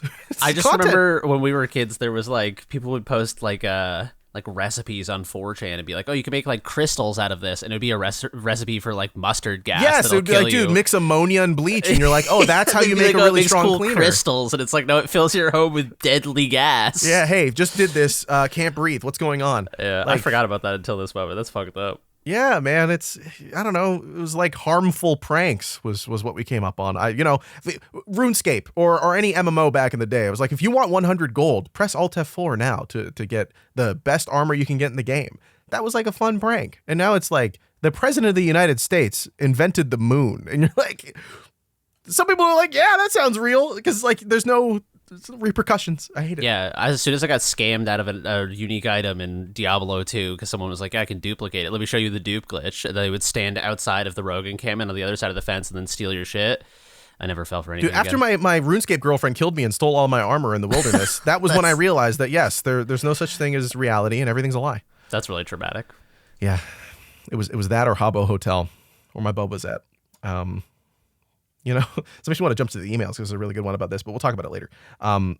Jeremy, you've been gaming this week. I've been gaming so fucking hard this weekend. And I'd love to know your thoughts, because it sounds like you haven't just been gaming. You've been climbing. You've been climbing through the ranks of two great games, one of which we covered on Noclip Crew in a quick look. White Knuckle. You've been playing the game. How have you been enjoying it? And yeah, I guess it looks like you're done with it. So I know this game came out in early access a couple months ago. I had played the demo. I dabbled a little bit. I was like, oh, this game seems fun, seems hard. This weekend, something just came over me, and I had an experience of self mastery and self reflection that is paralleled in my mind only by Sekiro. Of just like, White Knuckle's fucking hard, It's dude. a hard game, man. How far have you gotten in White Knuckle, Jesse? So, okay, here's what happened. I did probably 4 or 5 runs, and then we did the quick look, and I made it pretty far. No, I got to the end of like the first area. Yeah. And then I did one more run after that, where I got all the way to the end, did the very last thing, and died. I didn't have enough time. Oh, shit. Okay, I just barely made it. So White Knuckle, for the short version, is it's a climbing game where you there are a bunch of handholds you can hold, and you individually mouse right click or left click to grab individual handholds, and then WASD to kind of like pull yourself up. There's stamina on the individual hands, and then sometimes the game will ask you to like hold right click to hold on to the right thing, and then use your left hand to pull out is it pitons, whatever. I think it's piton is how you say it. I think it is too. I'm gonna say piton because I feel pretentious when I like say piton. Piton. Like piton. So you hold on you're holding right click, and then you have to like tab, open the menu, left click on the piton. You have to put it in the wall, switch hands because you're running out of stamina. So now you're left clicking, looking back at the thing, take your right hand off, pull out the hammer in the piton, grab it with that hand, and then just these insane, like, it's like if QWOP was you were gonna fall 1,000 feet if you didn't QWOP correctly. Like, it's just right. I really like games that have this sort of like bizarre control scheme that it's, when you play like a Metroidvania or something and you've played a million 2D action platformers, there's sort of this muscle memory you go into it with, where I feel like the skill floor on precision platformers has to keep going up because people have been playing them since whatever Mario 1. Yeah. Whereas this is like it is a challenging game, but part of the challenge is also just becoming competent with this totally new control scheme. It doesn't really remind me of anything. I was trying to think of like this individual hand climbing, if there's anything else like this. Gorilla Home and Grow Up. Okay. Series of games by smaller Ubisoft team has something similar. It's not exactly the same, but each of the robot that climbs, like a little red square robot trying to climb up a thing, hence the name, has individual handholds, but it's not like I don't remember if there's a stress meter. There might be of like stamina, but something similar to that. But sorry, yeah. Gotcha. All right, cool. So regardless, it is like it's even if there are sort of like similar touchstones, it's a very uncommon, extremely design. Novel control scheme. So the other thing that's incredibly brutal about this game is that it's a roguelike. I guess it's not really a roguelite, but it's a roguelike that sort of there are like unlocks you can achieve in each run, like like Isaac, I guess, is kind of similar. But yeah, there are very limited sort of like retry points, and so if you die, you're starting this whole game over. And I cleared my first run. I played like 12 hours of this game, and I could not stop. It was like, once I get obsessed with a game like this, a hard game, it's just like, I don't know if it's like OCD or something, but I just am like, I become so fixated on doing it. And so I had to get the poison out of my body and just get it done. And Yeah, I mean, a full run to beat the game took me, it was 42 minutes, which I don't think is a very good pace. The world record speed run is like 7.5 minutes, but that's like, if you watch those have to be hacker. Oh, no, it's real? There's a clip of that? It's real. Yeah. Oh my God, okay. It's a very particular set of perks you have to get in order to do it. There's like a double jump you can get and all sorts of bullshit that I didn't get. But I think a normal human being has to play like 20 to 60 minutes of this game without making more than like 3 mistakes the entire time. And a mistake could be as simple as like the handhold is here and you click and your mouse just like grazes next to it but doesn't quite overlap it. It's so fucking punishing. And yeah, I think this might be my game of the year. Jesse's making a face like someone's breaking into his home. I think there's just like a torrential rainstorm just started. Like it sounded like there was a lion roaring outside of my window. I appreciate that. But anyway, no, this White Knuckle is like, this is one of the best games I've played in my life. Like for me, this is like, I'm not being, this is not like a recency bias thing. I have like digested this game for a few days now after beating it, and it's like, this is like this is like Inscription level brilliance to me. I think this game is unbelievable, and it's fucking punishing. Like, know what you're getting into if you go into this game. It beat my ass. I was shocked that more people have beat this. I mean, not really, because it's kind of short relative to this, but like, I looked at the percentage of people who have beat Sekiro on Steam versus people who have beat White Knuckle, and I was shocked that White Knuckle is like 33% of people have beat it, because I found it like grueling. But it's so compelling, like the challenge of it, because you feel yourself getting better every time you play. Like every new run, you're like, okay, I don't have to be afraid of this anymore. I understand. I have muscle memory for the jump distance. I know roughly how far I can go when I'm running and jumping or when I'm regular jumping. I know how high I can go. I know, like, I have faith in whether or not I can grab a handhold after jumping off of something, or how long the stamina lasts. It's like learning how your body, like you described it, I think, really well, that the joy, I think, of playing this game is the fact that it's so novel in its design. Like, it's not a lot of games like this. It's like when you play Dark Souls for the first time, you're like, oh, R1 is attack? What do you mean? Square is attack. Why is R1 attack? What do you mean? Why am I healing when I'm trying to attack? Like, getting used to that is part of the challenge of playing those games. But with White Knuckle, it's like the challenge is something that's so automatic that half the time you don't even have to think about it, which is climbing in basically every game, has been turned into the whole system, and you have to be used to how that works, both in its simulated mechanics, but then also just like getting used to the act of both left click and right click being a hand that you have to remember to hold on. Like, I want to grab something else, I have to still be holding with my left hand, or I'm falling if I let go with my right hand trying to grab something else. So there's like a lot of intrinsic game stuff that you sort of accept as a player, and that you have to remind yourself is not here, which I think is really fun. Like, seems like to be that's the case for most people. But then even further than that, I think it's like, it's just you getting better. Like, you said this is a roguelike. It's not a roguelite, which is such a minor sort of thing. But it's not like there's an upgrade that you can, you get enough coins the more you play, and then you spend the coins so that you can upgrade your stamina on your hands, and then your hands can hold stuff for long. No, you have to just get used to how long it takes to hold on to something, and how quickly your hands sort of lose stamina and you're forced to let go. It's all up to you learning how to get better at that game. And it's just so compelling. And I think that's part of why people just keep playing it and get to the ending more than something like Sekiro. Yeah, it's interesting that, like, that sort of deconstruction of familiar game mechanics, like climbing in most video games is you press like E or whatever to interact with like a rope. You're affixed to the rope, and now like forward moves you up and down, back moves you down on your controls or whatever. Or if you're climbing a wall, like Breath of the Wild, or like PEAK, which we'll talk about in a minute, new climbing game, which I think is a really interesting juxtaposition with this game because they're both new climbing games.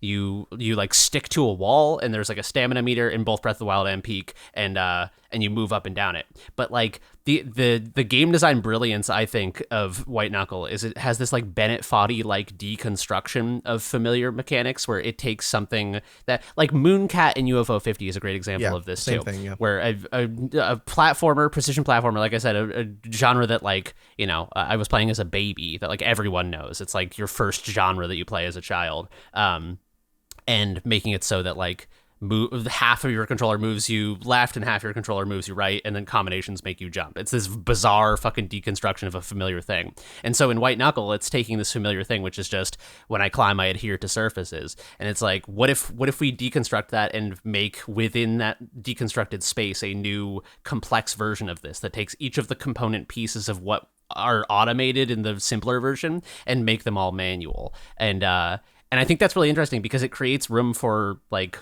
skill expression. Like it creates this window for player skill expression where in like I mean we can kind of like slowly transition it to talk about PEAK because I think this is relevant, where like in PEAK you look at PEAK is the new mountain climbing game from Landfall and AgroCrab.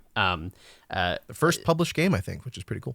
Oh, cool. And it is a very good game. I'm about to contrast it in a way that sounds negative, but I just think it's a simpler version of climbing. In PEAK, you look at a mountain face and you're like, do I think I have enough stamina to get to the top of that? And it's just sort of this like visual analysis based on what condition your character is in and how much stamina you have remaining. But there's no like, within that, there is no sort of like mini micro level game that you're like, all right, if I like click fast enough, I can make it to the top. Or if I like maneuver my hands fast enough, I can make it to the top. There's no sort of like micro level like that. Whereas White Knuckle is 100% that. Like you have a fixed amount of stamina within. I mean, there are perks that augment it and whatever, but like given any situation, you have a fixed amount of stamina, and it's like, it's not, do I have enough stamina looking at that I estimate, can I make it? It's like, can I maneuver quickly enough? Have I mastered the game well enough? Do I have self-mastery enough to like perform well enough within that to have the skill to make it? And I think that's a really meaningful difference because it's like,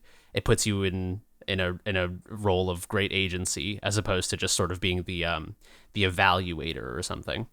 Yeah. With PEAK, could you describe a little bit more what that game is, just for people who may not know? I kind of like soft transitioned into talking about PEAK. No, PEAK it's a great game, so I'm excited to hear more about it. It's also a perfect like contrast with White Knuckle because it does very different things in a similar genre of all these new climbing games. PEAK is a co-op sort of like silly physicsy game where you're climbing a big mountain with your friends, and much simpler climbing mechanics. It's sort of just like stamina driven and seeing if you can make it up to these things, but there are also tools like ropes and chains, and you have to eat food to maintain sort of like your stamina bar fills up, but then like if you have hunger, it offsets the max total. If you take damage, it offsets the max total. So you're managing equipment and all these sort of factors to keep your party in optimal climbing condition. But it's fun. I mean, I find it to be like a pretty simple game, but it's on sale for $5 right now. I think it's $9 or something. It's a steal. Yeah, it's a cheap, fun co-op game. Have you guys played much of PEAK? Yeah, I played a little bit of it last night with my buddies. We had a bunch of technical issues, which was a bummer. But same. Eventually, I restarted my computer because of the tech issues, and I got a blue screen that I'd never seen before, which was a little scary. But regardless, it was once it worked, it was really fun. I think PEAK sort of sits in that space. It's PEAK. It sits in that sort of space. Dare do the I already did it. I hate that. I hate it so much. I've been saying PEAM as a misspelling of PEAK, and I just keep saying that instead. It's PEAM. It's literally so PEAM. I like that better. Right? That's better than PEAK because that's just aggravating. But no, it's not the game though. The game's not aggravating. The game's a lot of fun. It's co-op. You mentioned that it's 4-player co-op, but it's not co-op in the sense that like I don't think of it the same way that I would, Portal 2, where like you need the other people to advance. It's sort of like you could play it solo. And for a lot of the time, one person in our party did and just carried us, which was nice. But the co-op part is sort of like Repo or Lethal Company, in that it's like you're kind of just hanging out with the homies. Like Content Warning was also made by Landfall, who worked on. Oh, really? Did they publish this or make this? I can't. It was a collab between AgroCrab and Landfall, but I don't actually know who did the development on PEAK. I think it was Landfall. Oh, it says Land Crab, which is AgroCrab and Landfall. Okay, so it is a true collab on the development. Okay. But yeah, the studio Landfall has like Hangout games and Content Warning, which was very successful. So there's like, did they also make Haste? Oh my god, they did. Who did is publish this? It or why are they making so many good video games? Oh no, they did make it. You're right. Landfall have made a bunch of cool stuff. I think. They also did Tabs. Yeah, I was about to say. I think Tabs is the one. And Cluster Truck. Hold on. Yeah, Landfall's got a bunch of good shit. Based. That's awesome. Yeah. Sorry. What were you saying? I I don't know. I lost my train of thought. I got sucked into the. I was just saying that there's like precedent for this. Is like it's not really a hangout game because I feel like this one is a little more punishing than what I would. This isn't like Big Walk where it's like, look at me do like a silly gesture. Although there are silly gestures, but me and Chelsea played this just the two of us, so I'd be curious to see how this plays with a larger party. It's way more chaotic for no reason. It's like. It's funny because I think it's a hard game. It is hard. It's very challenging. We got, I think, to the end of the second. No. We got to the middle of the third area, which, hey, just so you know, the peak keeps peaking. But there's a little bit more to it. You think you made it? No, you didn't. But the climbing is like the way that you interact with other players outside of doing little gestures and like talking to each other. There's the mouth sort of animates. You can make your own character, and all the options are very funny. But the mouth animates a little bit, so that's one way that you can sort of you could talk in game, and it echoes like you're in a cave and stuff. It's a very good communication system. I think you could ping, and the ping is like your character's arm just appears wherever you pinged and is like pointing at it, which is really cute. But the main way that you interact with other players in the game, outside of feeding them stuff, is when someone's climbing, you can reach for their hand and pull them up to sort of save them if they don't have enough stamina to make it a certain distance, which is a really interesting system and works, I think, in the co-op mode. But then it also, I think, gives players this false sense of security of like, oh, I can trust my friend to remember to grab me. But if your idiot friend is too busy grabbing some coconuts and throwing them at the ground to split them in half while you're trying to climb up and not fall to your death, well, guess who's falling to their death? It's you. It's definitely it's not more hectic necessarily, but I do think having more players gives you a lot more opportunities for comedy, which is kind of what these are all about, right? It brings up an interesting point, which is that I think that this game has a lot of like silly physicsy shit, like messing with your friends, but it's like a punishing game, and I feel like those two visions for what this game are kind of create a little bit of friction, where it's like if it was a little less punishing, I would feel better about it being silly, and if it was a little less silly, I'd feel better about it being punishing.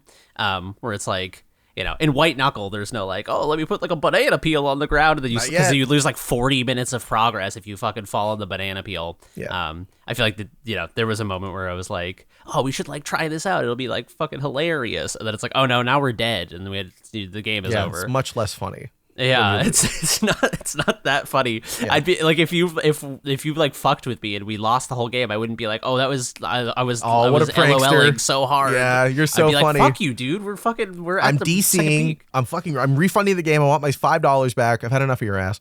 Yeah, I agree. That's a really good point, because part of the reason that you're climbing also, I don't know if you mentioned this. Peak, the reason that you're trying to get up the mountain is because there's a mist rising from the ground, much like a battle royale game. Circle's closing. Exactly. You don't want to be in that. You got to be in the circle. So you got to keep climbing to avoid the mist, or you'll die. It's just like the Stephen King movie, It. So it's like I love that stupid bit. But you're trying to avoid that, so you got to keep climbing. You got to keep going higher and higher and stay away from the mist or the fog as it's rising.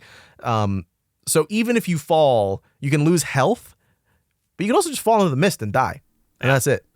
So like you lose all that progress, and it's not as fun. You're totally right. It's not as fun to fail. It's funny once, and then after that, it's like, okay, all right, can we move on? Can we all hunker down and agree when I'm climbing, you're gonna pull me up? All right, can we all do that? Throw the rope down.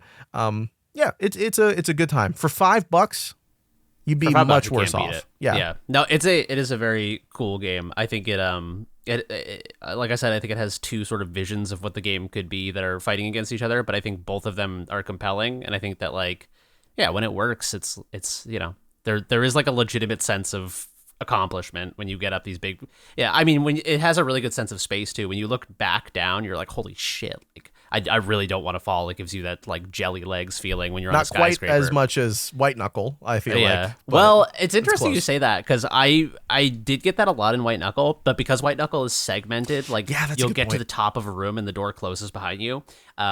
I got that less because there's sort of these discrete biomes. There are exceptions to that. But in Peak rather, you're like look back at the top of the, you're almost at the top of the first biome, and you look back and it's like, holy shit, like I really, really don't want to fall. It's scary, legitimately scary to look back and see like the ocean stretching out for 1,000 miles in every direction. Yeah, very good point. Yeah, check it out on Steam. 5 smackaroonies. For now, it's still on sale, and it will be until June 23rd. So when this episode's live, you'll still have a little bit of time to pick it up on a discount. But even if it's not on a discount, it's still really cheap.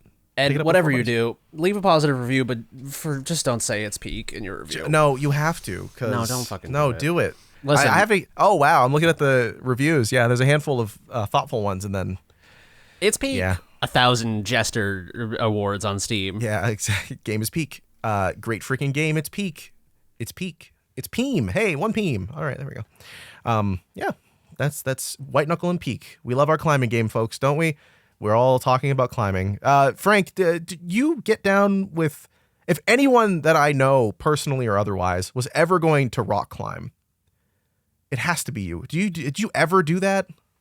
It's funny enough, in Montreal, I don't know what it was. I think it was just a sports store. I don't remember what it was. But in Montreal, there was a sports store that just had a rock climbing section. I think, and like you could just do it. I don't even think we had equipment. But I don't know. I've like dabbled in rock climbing as a kid. I think a friend had a birthday party. We went to like a rock climbing thing. So I've done it a few times at like rock climbing gyms. Not in real life. Not like Mission Impossible 2 where Tom Cruise is like dangling off the mountain. It's an extremely good workout. It just feels also like one of those things that's hard to self-motivate. But if someone is down to do it, I think in both cases I went with someone who was like way into it, so they taught me it.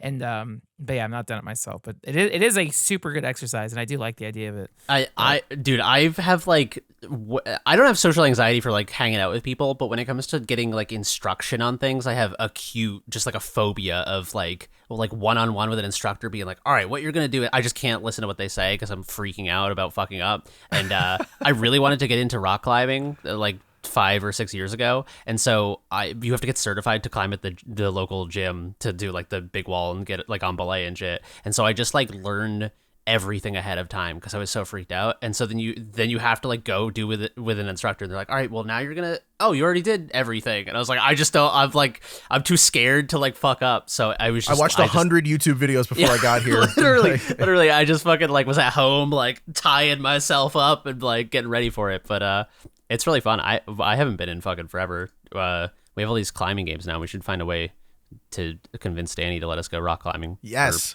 Noclip Crew. We'll do our own PEAK. We'll do our own White Knuckle. Life. We'll do PEAK it. Yeah. IRL. Dude, it's PEAK. Now I'm just gonna say it because I know it bugs you. You should have told me. Now I'm gonna pretend not to be bothered by it. Yeah, so nice try. I know you're holding it in. You already revealed it. Yeah, he's so pissed. No, that would be fun. I think the only time I ever went rock climbing was if we did it like for camp. They would. We went to Tim Horton's camp. Yes, that's real.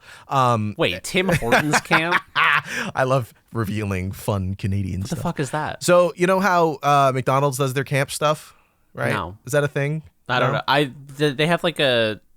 Oh no, they have like the homeless hospital children stuff. Yeah, that's what they have like a charity, the children's homes. Were you like a Tim Hortons sponsored child? Yeah, I was. They backed me up. They played In the Arms of the Angel or whatever, and I was standing there on a commercial, just Jesse being like, and for $5 a month, you could send Jesse rock climbing. Have you ever wanted to let this little inner city kid, you know what I mean when I say inner city, get in a boat? Well, here you go. For $5.9, if you buy 300 double medium coffees, then you could send this kid to camp. How many Timbits did it cost? Sorry, that's the only Tim Hortons thing I know. No, that's okay. That works because I think the sports teams that they sponsored are called Timbits, I want to say. I hate it up here so much. We're like, it's like a amusement park of a country. I guess so is America. All countries a little bit. Anyway, Tim Hortons camp. So Tim Hortons, I think as an endeavor to support the community and to, be as Canadian as possible, take some money that they make off of purchases in a certain period of time and then donate that, I guess, to camps that are run around Canada, which is where they are. And they just like kids get to go to that. I think some of it's funded, some of it's not. But they're on campgrounds that you can go to regularly. But anyway, I would only ever go with Tim Hortons camp like in the summer. The schools would be like, hey, you're not the worst student on planet Earth. Do you want to go to camp? And my mom was like, a couple weeks without one of my kids. Have fun. So we'd go, and yeah, Tim Hortons operated all these camps. But it was just like a regular camp. It wasn't like we had to have Tim Hortons branded coffee or anything. I mean, we were all like 8 years old, so we weren't getting down with any of that. But it was just a good time. But yeah, that's what it was. It was Tim Hortons camp. That's what we always called it because we don't have to dive into this any further. I just want to say every time you say that Tim Hortons operated camps, it sounds like that does some sound sort of bad. like Nazified corporate endeavor. I just it sounds very malicious to me. You will enjoy all of the no all of the Timbits. No more Timbits, please. Here you are. Open wide. Okay, all right. Let's get out of that. The Steam Next Fest was last week. I don't know if you guys played any demos whatsoever. Yes, no, thumbs up, thumbs down. Can I be brutally honest here? I Please. love video games. There was 1,000 demos I wanted to play, but there was no game that I was like, oh, that looks like a cool game, but I'm not convinced that I want to play it. I just if I'm already convinced, I don't want to play the demo because then it takes the wind out of my sails for the real thing. Yep, I completely get what you mean by that. I have a freak problem in my brain where I need to find stuff that I wouldn't be compelled to play. You know what I mean? Like I like taking the risk. Where I'll play a bunch of demos and like 1 in 100 will be really, really good. And I'm glad that I played it and I didn't already know it was going to be good. This time around, and I don't know whether or not this sentiment is I guess I'm a freak. I play a lot of these things. I don't know how many people who also play a lot of demos for Steam Next Fest felt this. This was one of the ones where you knew what was good before you played it. And that was basically it. I don't think I found too many where I was surprised that it was as good as it was. Like, Morsels was one that got announced a little while ago. It's like a Binding of Isaac style indie roguelike shooter thing. It was really good, but like, of course it was. If you saw the trailer for that game, you didn't need to play the demo. Like, it looks that good, and it plays that good. Like, it's really fun. It was more inventive than I thought it would be. I thought it would just be visually really interesting, but like the gameplay mechanics were a lot deeper. There's like stuff that you carry across different levels, and that stuff can upgrade over time. It's like a creature collector in that you have different abilities from each of the little morsels, I guess. No, morsels is the food that you have left over because it's like a capitalist joke. But like you can play as a rat, and then you can play as a different thing that shoots bombs, and like it's all really good. But like you're totally right that like I saw it and I was like, yes, this will be good. Of course it will be good. Frank, did you have a chance to play anything, or is there anything that stuck out to you? I know you played a couple demos at Summer Games Fest that you enjoyed that happened to be part of Next Fest as well. Yeah, it was just whatever was at Summer Games Fest. So like the biggest thing that stuck out that I think is on Summer Games Fest was that Ninja Gaiden Soul Ragebound. Yeah. Like that was so good. I'm ready to play that. Like I really liked that. I'm sure there was other stuff. I feel like there was another game I messaged you. Let me double check. Mina the Hollower? See, I didn't get the play chance. that, no. No, yeah. That actually is the one demo I did play. What'd you think?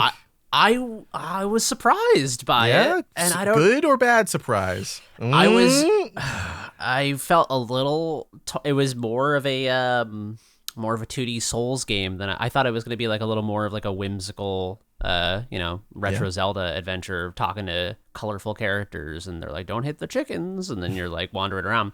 But instead, it was just like punishing combat. And then, I mean, like the sprite art is so gorgeous and so expressive that there are some characters in the beginning who you can talk to, and I wanted to talk to them, but then it's just like, all right, go out and fight these enemies with like attack patterns, and then if you die you reset to the checkpoint and stuff, which I think I'll still really like it. I was just surprised how much it was more of a 2D action combat, like 2D Souls game rather than sort of like a lighthearted adventure.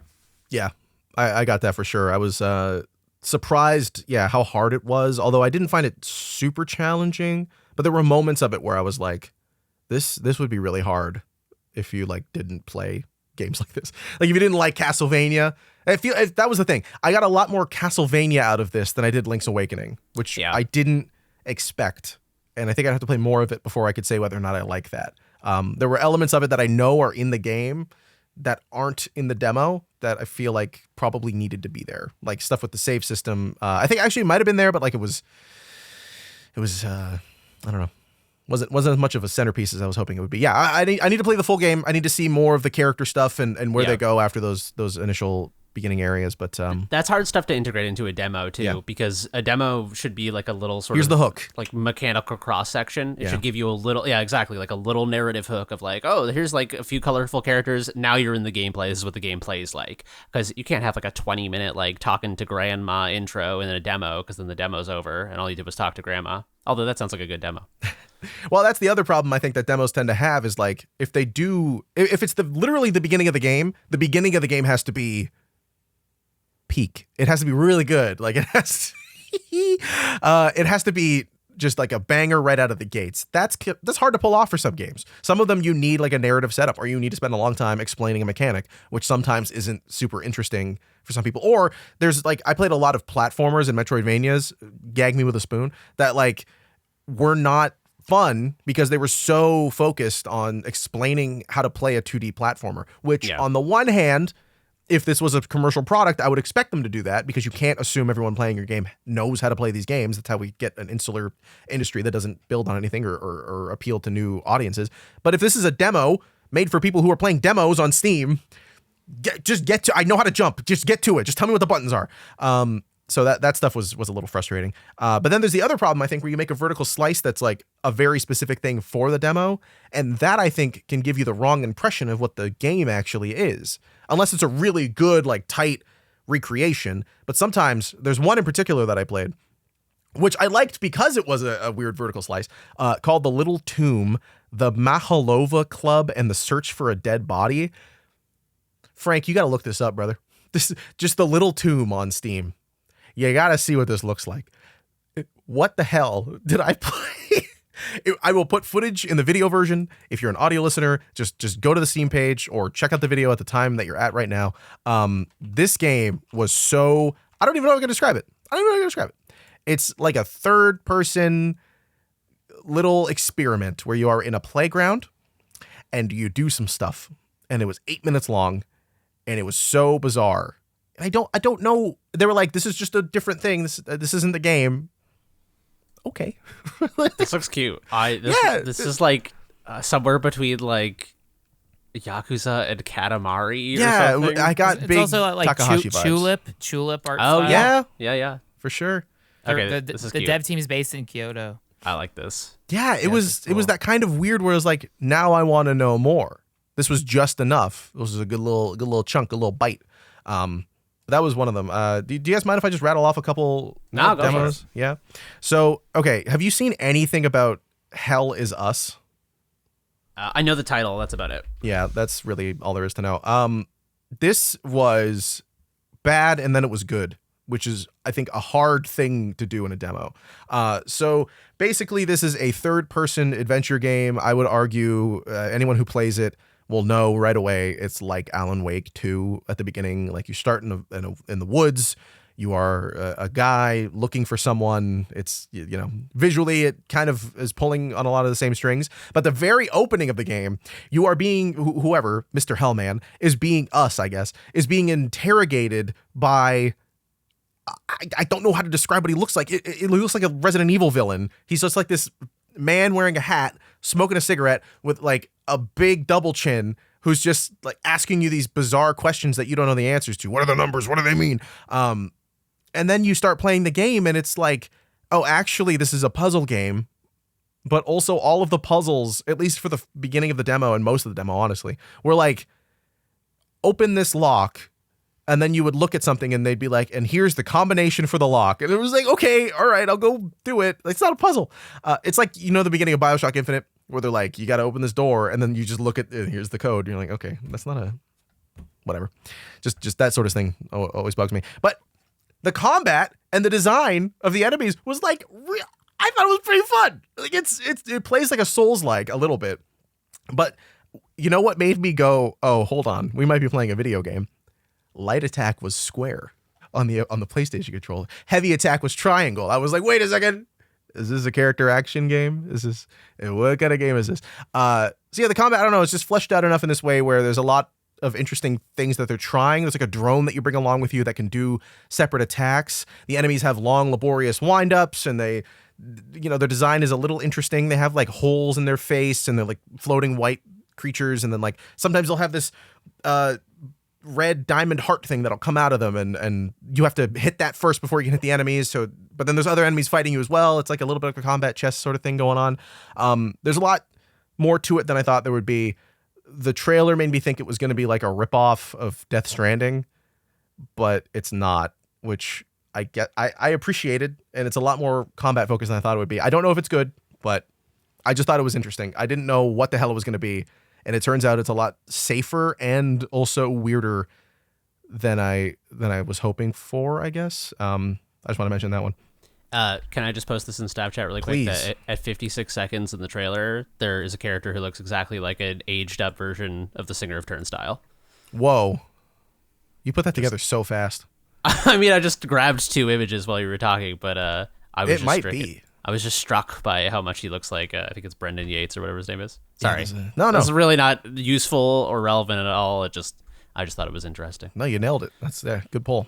I'll put that in the video version. Thank you. You're welcome. Thank you for creating content. All right.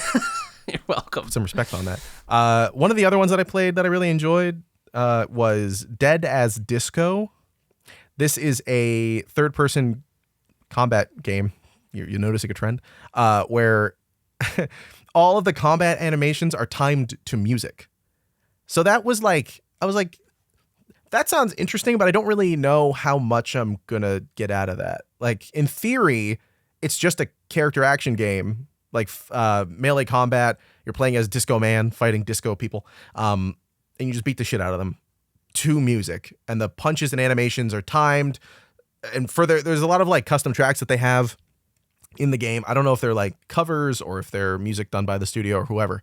And the animations are timed almost like Guitar Hero. Like, you would expect the drums are going to hit at this point, especially when you're playing on certain difficulty levels. You'll play like, oh, there's going to be a strum here. So the strum happens. And then but here in combat, when you're just in the middle of the flow of a combo, the animation will slow down or there will be like a pause. So there's a bunch of bespoke animations, it seems like, that are retimed based on the BPM or whatever's happening in the song. And they sort of time it based on that. I don't know what behind the scenes is going on or how they map that stuff out. It seems very technically involved, but it's really cool. But the reason I liked it so much, more than just, oh, cool, it lines up with the music, there's a custom track importer you can use, so you can add whatever songs you want.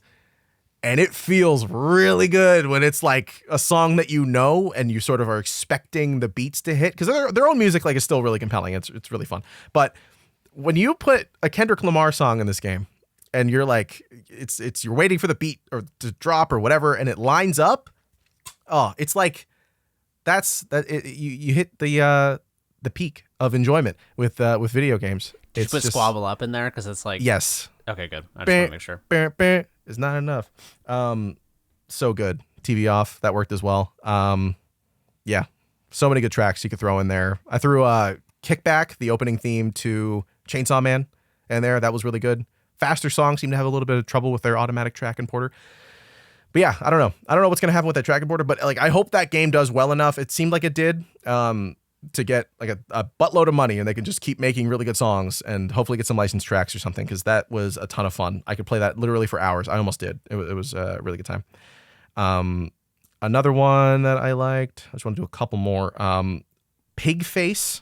Oh yeah. Yes. That's awesme.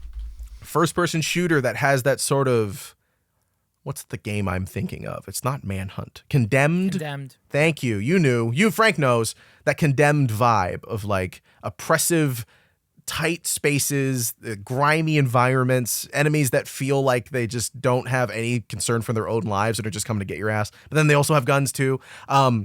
The combat feels amazing. The gunplay feels really good. I think, I don't know who started the whole idea, but there's that shotgun test for first-person shooters. If the shotgun doesn't feel good, then the rest of the game can't possibly feel good. Shotgun feels amazing. Sniper rifle feels amazing. It's so stressful. I've played multiple versions of this game over time, and it just gets better every time. If the demo's still available, go check it out. If it's not, I think it's on itch.io as well. So check it out there. It might be available on there. But regardless, I'm so excited for that one just after playing it. It's I have not played a first-person shooter like this before. Frank, you knew about it, so have you given it a shot before? Or? No, they get the demo thing where it's I'll play the game when it's out, but it looks amazing. And so yeah, I mean the was it Dusk forever ago was an old school first-person shooter that was they nailed it.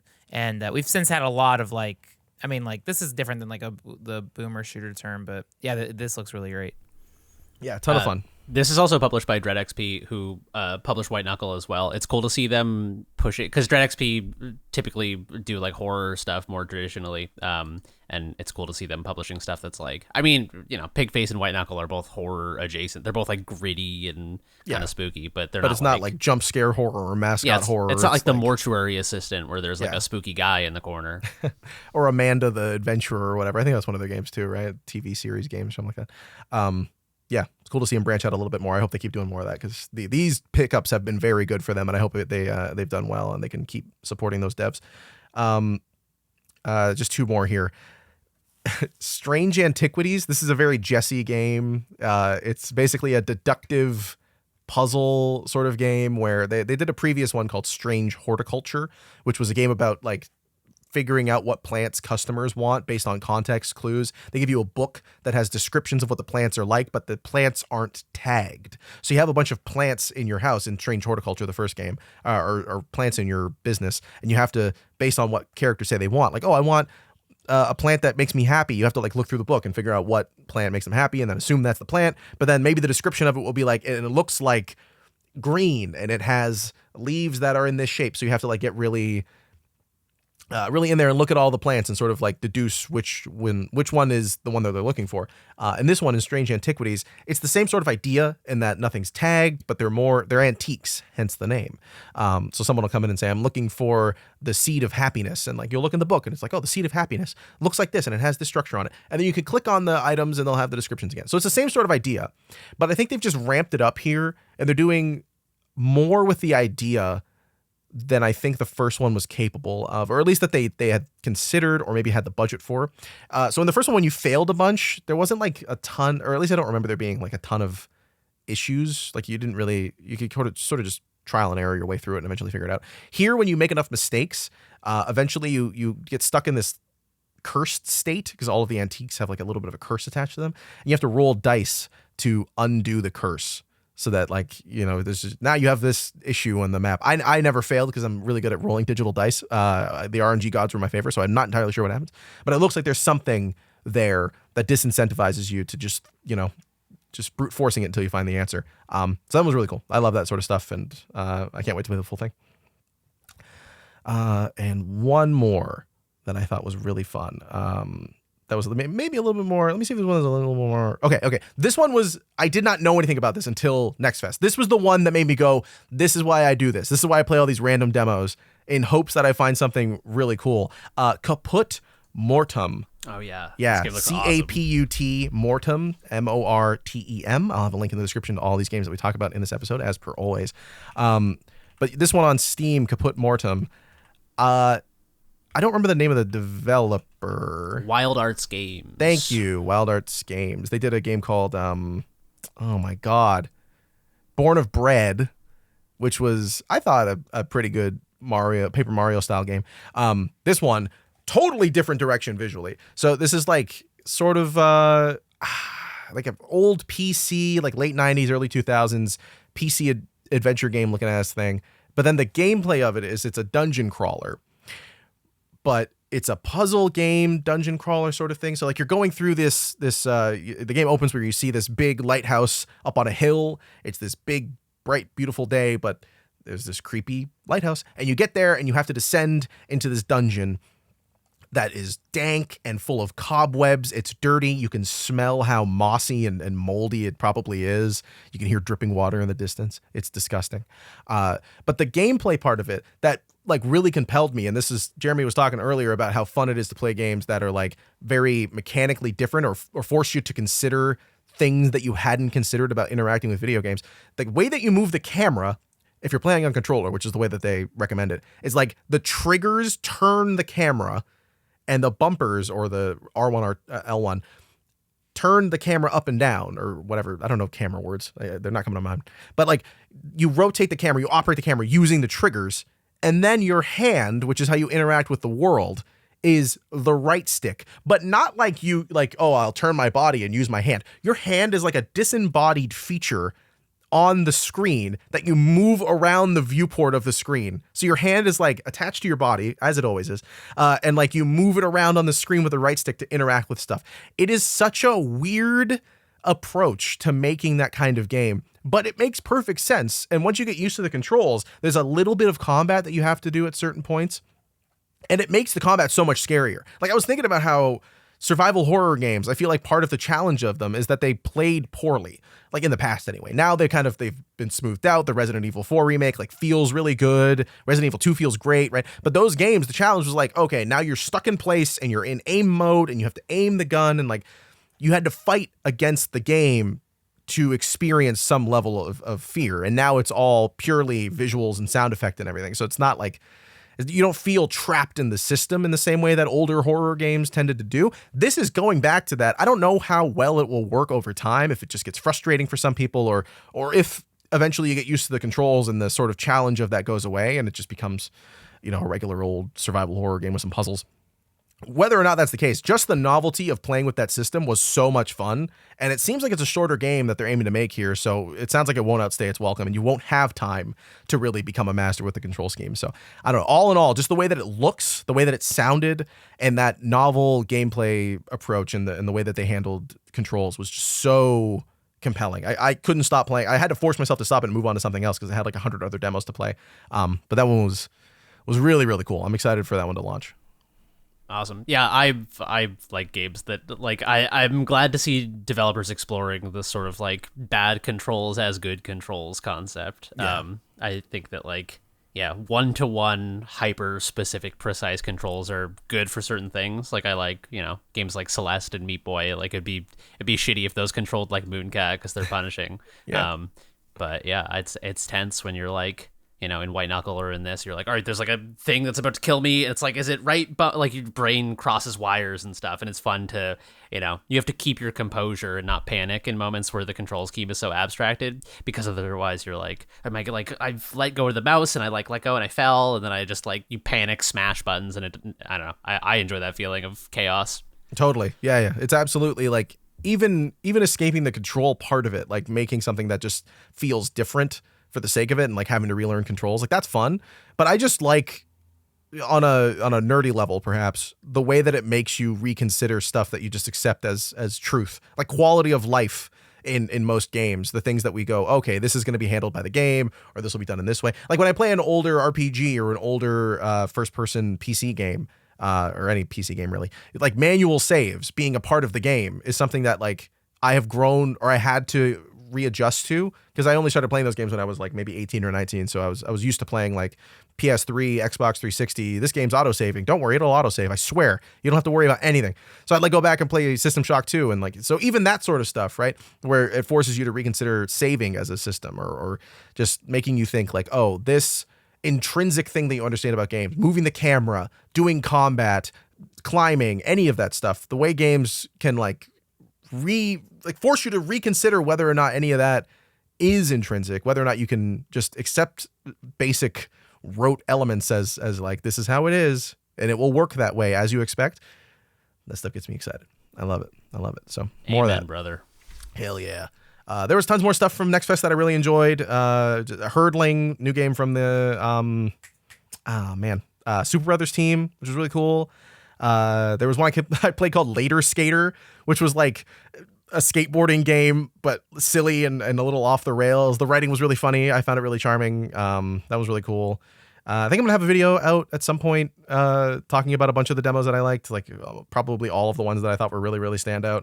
There's one I played called Super 10 Pin, which felt like an N64. Oh, that game is awesome. I actually did play that demo too. Dude, that one was really fun. I was like shocked how much I liked it. It was such a good approach of like, they really captured the N64 vibe. It wasn't like just the visuals, the menus, the music, the sound effects. It all felt accurately N64 styled. It was really, really good. Yeah, tons of good stuff. It is a shame, though, to go back to the beginning of this conversation, it is a shame how hard it's getting to find the good games in Next Fest. Like, I've done, 4 or 5 of them now, where I like really try to cover what's in there. It's a sea of AI generated stuff. It's getting so bad, and it's not fair to anyone. It's not fair to smaller devs who are just trying to get their name out there and like get an opportunity. It's not fair to, and then it sucks because there's bigger games that are like, obviously going to be good. Like Devolver, I think had like 10 demos in this one, which is really cool because like all of them are good games. But then also it's like, they have that marketing arm behind them. They have their games with tons of wish lists, so they're going to show up on the highlights even higher. And then you look at the top 50 that dropped. Like every Steam Next Fest, they'll drop here's what the demos that most people played, and the vast majority of them are free because they're demos. Free multiplayer co-op games, which is great. But then that means the first 50 things are like Lethal Company style game. Co-op shooter. It's like Tarkov, this. There was one game in it though that did stand out. It was like a weird anime horny game. It was in the top 50, and Steam just had to be like, "Yep, it was there. Don't click on that one. We promise. Turn on your adult filter."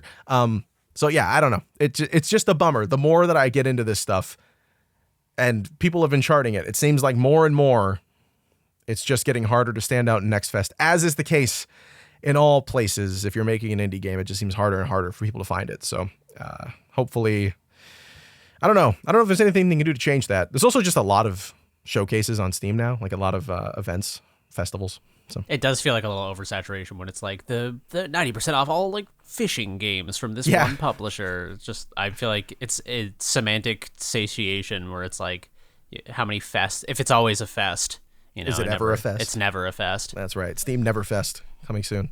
Oh, that's good. They should do that. They probably will do that. Yeah. No games today. April 1st. It's the Never Fest. That's the only way to negate it, is have a fest where nothing's on sale. It's like The Purge. There's no video games on sale today. Oh no, what are we going to do? Yeah, that's Steam Next Fest. Lots of good stuff. Let us know what you played and enjoyed in the comments if you want. I don't care. You can do whatever you want. Send us an email if you'd like, which you can do, and some people have this week. Frank, you got some good emails here, it sounds like. Yeah, thank you guys. You can send an email to podcast@noclip.video or on our Patreon exclusive Discord in the podcast chat channel. We had a few questions. Honestly, a lot of these are left over from last week because we spent so much time on Summer Games Fest stuff. But we have some. First is from Brennan Ross. Gaming question. Previously, Jesse mentioned the delineation between a 6 out of 10 and a 7 out of 10 game. Do you guys have any particular 7 out of 10 games, good but flawed, that you always think of? For me, it's the game Wet. Absolutely dripping with style, tremendously fun combat, but also didn't have the polish or cohesion to become a bigger hit. That's a good question. 7 out of 10 that comes to mind. Everything I play and like is a 10 out of 10, obviously. Yeah, in retrospect, 7 out of 10. I like a Winback for the N64. It's an N64 cover shooter, and I don't know. I haven't played it. It is the sort of the proto Gears of War. I don't know. I haven't played it in a very long time. I've played it since 1999, like not that long ago. But it was let's see what. It's got like 6s and 7s across the board from back in the day. So I think that fits the bill. There you go. That's the problem with 7 out of 10s is like most of them, because they don't stand out, they kind of just slide off your brain. You're playing it, you're like, yeah, this is fun. And then 5 years later, you get an email from Brendan Ross and you're trying to remember what they are and you just can't bring it to mind. I'm scrolling through my Steam list even, and like stuff that was good but didn't stand out isn't really coming up for me. Frank, are there any 7 out of 10s that really stand out? To me, it's always like, I love the Dynasty Warriors games, but they're all like capped at, there's a few that are even, I really like that One Piece number 4 was really good, but it's also like the timing. Sometimes games hit very well, but yeah, like I love Dynasty Warriors and I love Earth Defense Force games, but those are like the podcast games where it's like, although whatever reason, Dynasty Warriors 3, because I think it was my first one, that to me is like a 10 out of 10 game, just, but yeah, in terms of like, I don't know, Dynasty Warriors is its own genre of stuff, and Earth Defense Force. I don't know. Yeah, you're right. If you play a game, that means you like it. So it's like even calling it like a 7-10. I guess I just played Diablo 4. Like that wasn't like life changing, but it was a fun game to grind for a month. Yeah, I don't know. Yeah, it's sort of like guilty pleasure games. The thing that you're like, this was a lot of fun, but I know it kind of sucks. Division 2. I'm just looking at yeah, that's a good one. Division 2. Division. I would even say Division 1. I think that was just when it came out. That was like an 8 out of 10 because my friends and I all play it. But Division 2, like very few friends stuck with it, so that was just that game stinks. But man, there's something about it. Something about it. I think Elden Ring Night Rain is kind of like an 8 out of 10 game, but I really enjoyed it. I'm not even doing a joke here. No, I believe you. It's like one of my least favorite FromSoft games ever, but I had a lot of fun with it. I'm like a high bar. I'm pretty done with it, and I'm not gonna beat it. But really. I played like 30 hours of it, and I'm satisfied. I had a lot of fun with it, and Yeah, it's just, there's something inherently less satisfying to me about a Souls game that isn't like a big adventure, but it's still, it's still very fun. That's fair, yeah. It's like just doing the combat of a Souls game, which is like the fun part of Souls is when you're not doing that, and then you're doing combat. Like you walk into a room and it's like, I wonder what this is, and then a big fucking dragon drops down, and you're like, oh, I guess I gotta fight a dragon. I thought it was gonna be like a somber moment. If they just make if FromSoft just say, hey, why don't people loved playing this game with their friends, and people have been making seamless co-op mods for all our games since our, multiplayer is Baroque and Byzantine and esoteric. Why don't we just make like a fucking FromSoft, not like an MMORPG, but like a multiplayer dungeon crawler in a world? That would be probably the greatest game ever. Kingsfield co-op would go kind of crazy though. You're right. Just FromSoft adventure dungeon crawl with the homies. The Dusk greatest Bloods. game ever. Coming 10 to out of 10. Nintendo Switch 2. It's not what it is. It should be Dusk Bloods. I realize what my pick is. It's every single Assassin's Creed game. Oh, that's pretty good. None of them are good. None of them are great. The first one conceptually, but that was just the novelty of it. Those games have never been standout. They have just been good enough. Or you know what? Honestly, I might go as far to say literally every single Ubisoft game. Like, there's a couple UbiArt games that I think are pretty good. No, never mind. No, I'm thinking about it. They're also just fine. Like Rayman Legends and Rayman Origins, they're pretty good. They're pretty good. They're not 9s. They're not 10s. They're really strong 7s. Like that Avatar game. Frank, you played it. Frontiers of Pandora. Fucking, what a boring start. I never got past it. Yeah. I played like 30 minutes of it. I was like, I can't do this. Like, when is this going to be over? Oh, okay. I did the lab thing. Now I'm going to talk to these people, and I got to find some fruit. Okay, well, that was fun. Yeah, they make these games that like have compelling parts to them. So many interesting little systems, little trinkets. None of them are performed on well because they can't be, because there's so many things going on. There's just stuff that they have to let sort of fall to the side. So, yeah, that would be my pick. Literally all of Ubisoft's output, except for Far Cry 2. That one was pretty good. That was maybe the 1.8 that I liked. But yeah, what a shame. They should make a good one. Any other picks, guys, or are we moving on to the next email? Yeah, let's move on. I got nothing. It's a 7 out of 10. It's hard. I'm so polarized on games. I'm either like, this sucks or this is the greatest thing. That's what I'm saying. The 7 out of 10 is like, in the moment, you can identify a 7 out of 10. But if time has passed and you can remember that game, it has exceeded the 7 out of 10 limit. It has to be a higher ranking than that because you didn't forget about it. It like wasn't just fine. It was actually good, it turns out, in your mind.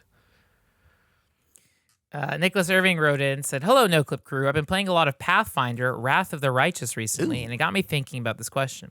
It's a CRPG by Owlcat Games based on the Pathfinder 1E rules, which they did an amazing job translating to a video game. The game allows you to switch between real-time with pause and turn-based at the click of a button. No idea how they pulled it off. It feels so good every time. The general story and character writing were solid. The highs in this game could absolutely rival the incredible Moonrise Tower finale sequence of Baldur's Gate 3 Act 2. But some parts of this game were so bad. Some enemy encounters in this game, it felt like not a single person playtested them. The armor class balancing is so wacky, and the early Crusade mode was very bad. Have you played any games recently that gave you such a strong whiplash from, I love this game, and I can't believe people made such a transcendental experience, to, I hate this, and everyone who worked on it? I love the amount of emotion you put into that read. It felt like you practiced it. Well done. That's another hard one. Yeah. Like games that give you whiplash. Honestly, it's funny that Baldur's Gate 3 is the reference point as the high point, because I kind of had that feeling during Baldur's Gate 3. Is that you got like to Act 3 and you're like, when is this going to be over? Yeah, the first 2 acts, I was like, this is the greatest game ever made. And then I got to Act 3 and I was like, I don't even like this game. Was this secretly bad the whole time? It made me question everything. It was the Tears of the Kingdom to my Breath of the Wild of the first 2 acts. It's the same game. Yeah, I don't know, man. I don't know. Baldur's Gate, I guess. It just sucks because it's like a fucking. It's like one of the greatest games of all time. I couldn't finish it. I fell off. I just didn't want to play it anymore at a certain point. That's a bummer, man. That's a shame too, because like, yeah, so much of it seems so good, but what was it? That it was long-winded, or like what was your issue? Oh god, it's been a while now.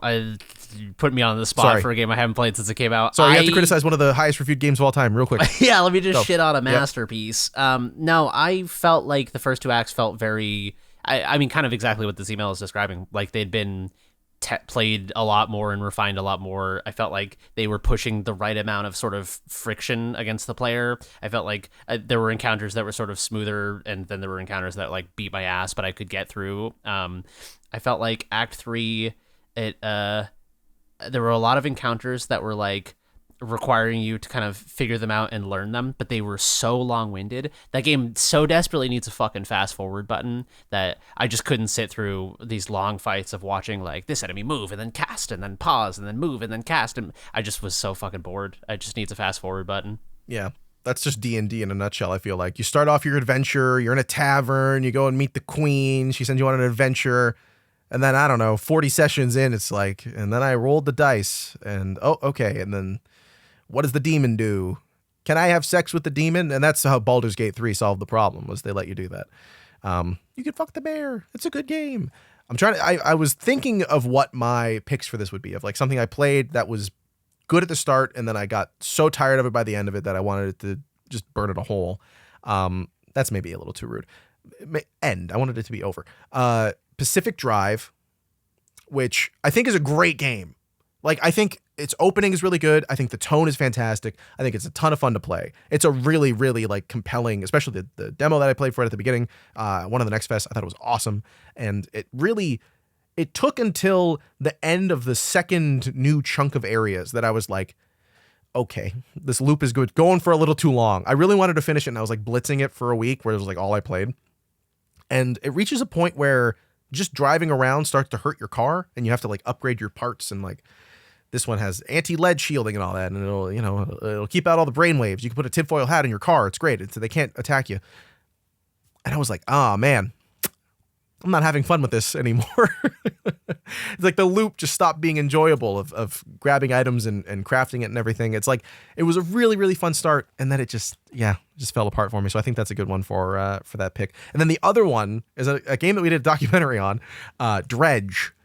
That game is 3/4 pretty good. And then the last bit of it, I was like, did I ever like this at all? Like, it just was so long, and like the loop didn't change. It was kind of just go fishing, find what you need, bring it to the guy, and then the story will move on. 1 time, that's fine. 2 times, that's fine. 3 times, okay, that's enough of that. 4 times, I don't know. That's fair. At that point, I was tired of it. So I think that's really it for me. Is games that have an interesting loop for a little bit. There's like a time limit on how long that could be interesting, and whether or not you're willing to build on that and in what ways is for me the turning point. Is like, I don't need you to totally, like, I don't need a 2D platform to suddenly become a third person shooter or something in the middle of it, so I keep being compelled.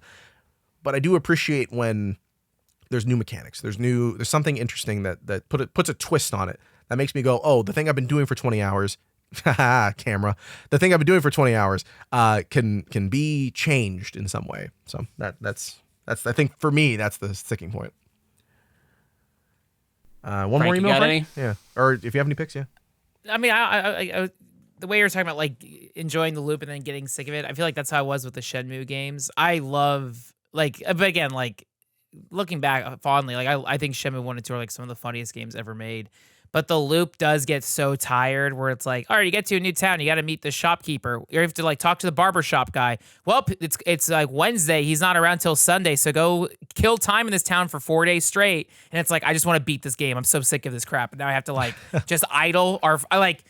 So it's a game where if you're playing it like over the course of a year, it's probably awesome back in 1999. But if you're like just trying to run through it, like, oh my God, you get so sick of it. Or there's like boss fights or stuff with like bullshit QTEs and you have to watch the crappy cutscenes again. So like that was a game that has strong whiplash. There's moments that are so funny and then moments that are so tedious and bad. And then Yakuza, they just like iron it out. Then it's like awesome. But Shenmue is that where it's like, it's so charming and then there's parts that are so stupid and antiquated. And I feel like you'll get those experiences like playing a lot of older games. It's like, oh, this is great. And then it's like, why is this a thing? Video games stopped doing that 30 years ago for a reason. Yeah. And this is the reason.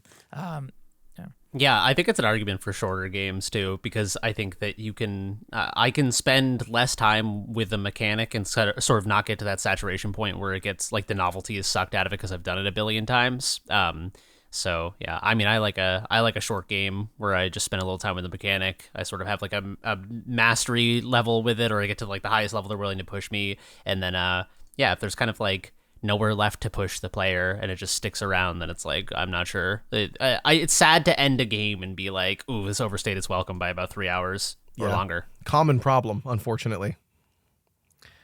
Yeah, and one more email, Frank. Yeah, Josh wrote in, "Hey crew, Jeremy brought up City of Heroes on last week's podcast. I almost failed high school because City of Heroes and literally cried when I heard it was getting shut down. But I wanted to email you guys and say that private servers have been back up for and are thriving for a while now with NCSoft's blessing." And there's a link to it from a Polygon article talking about the news story.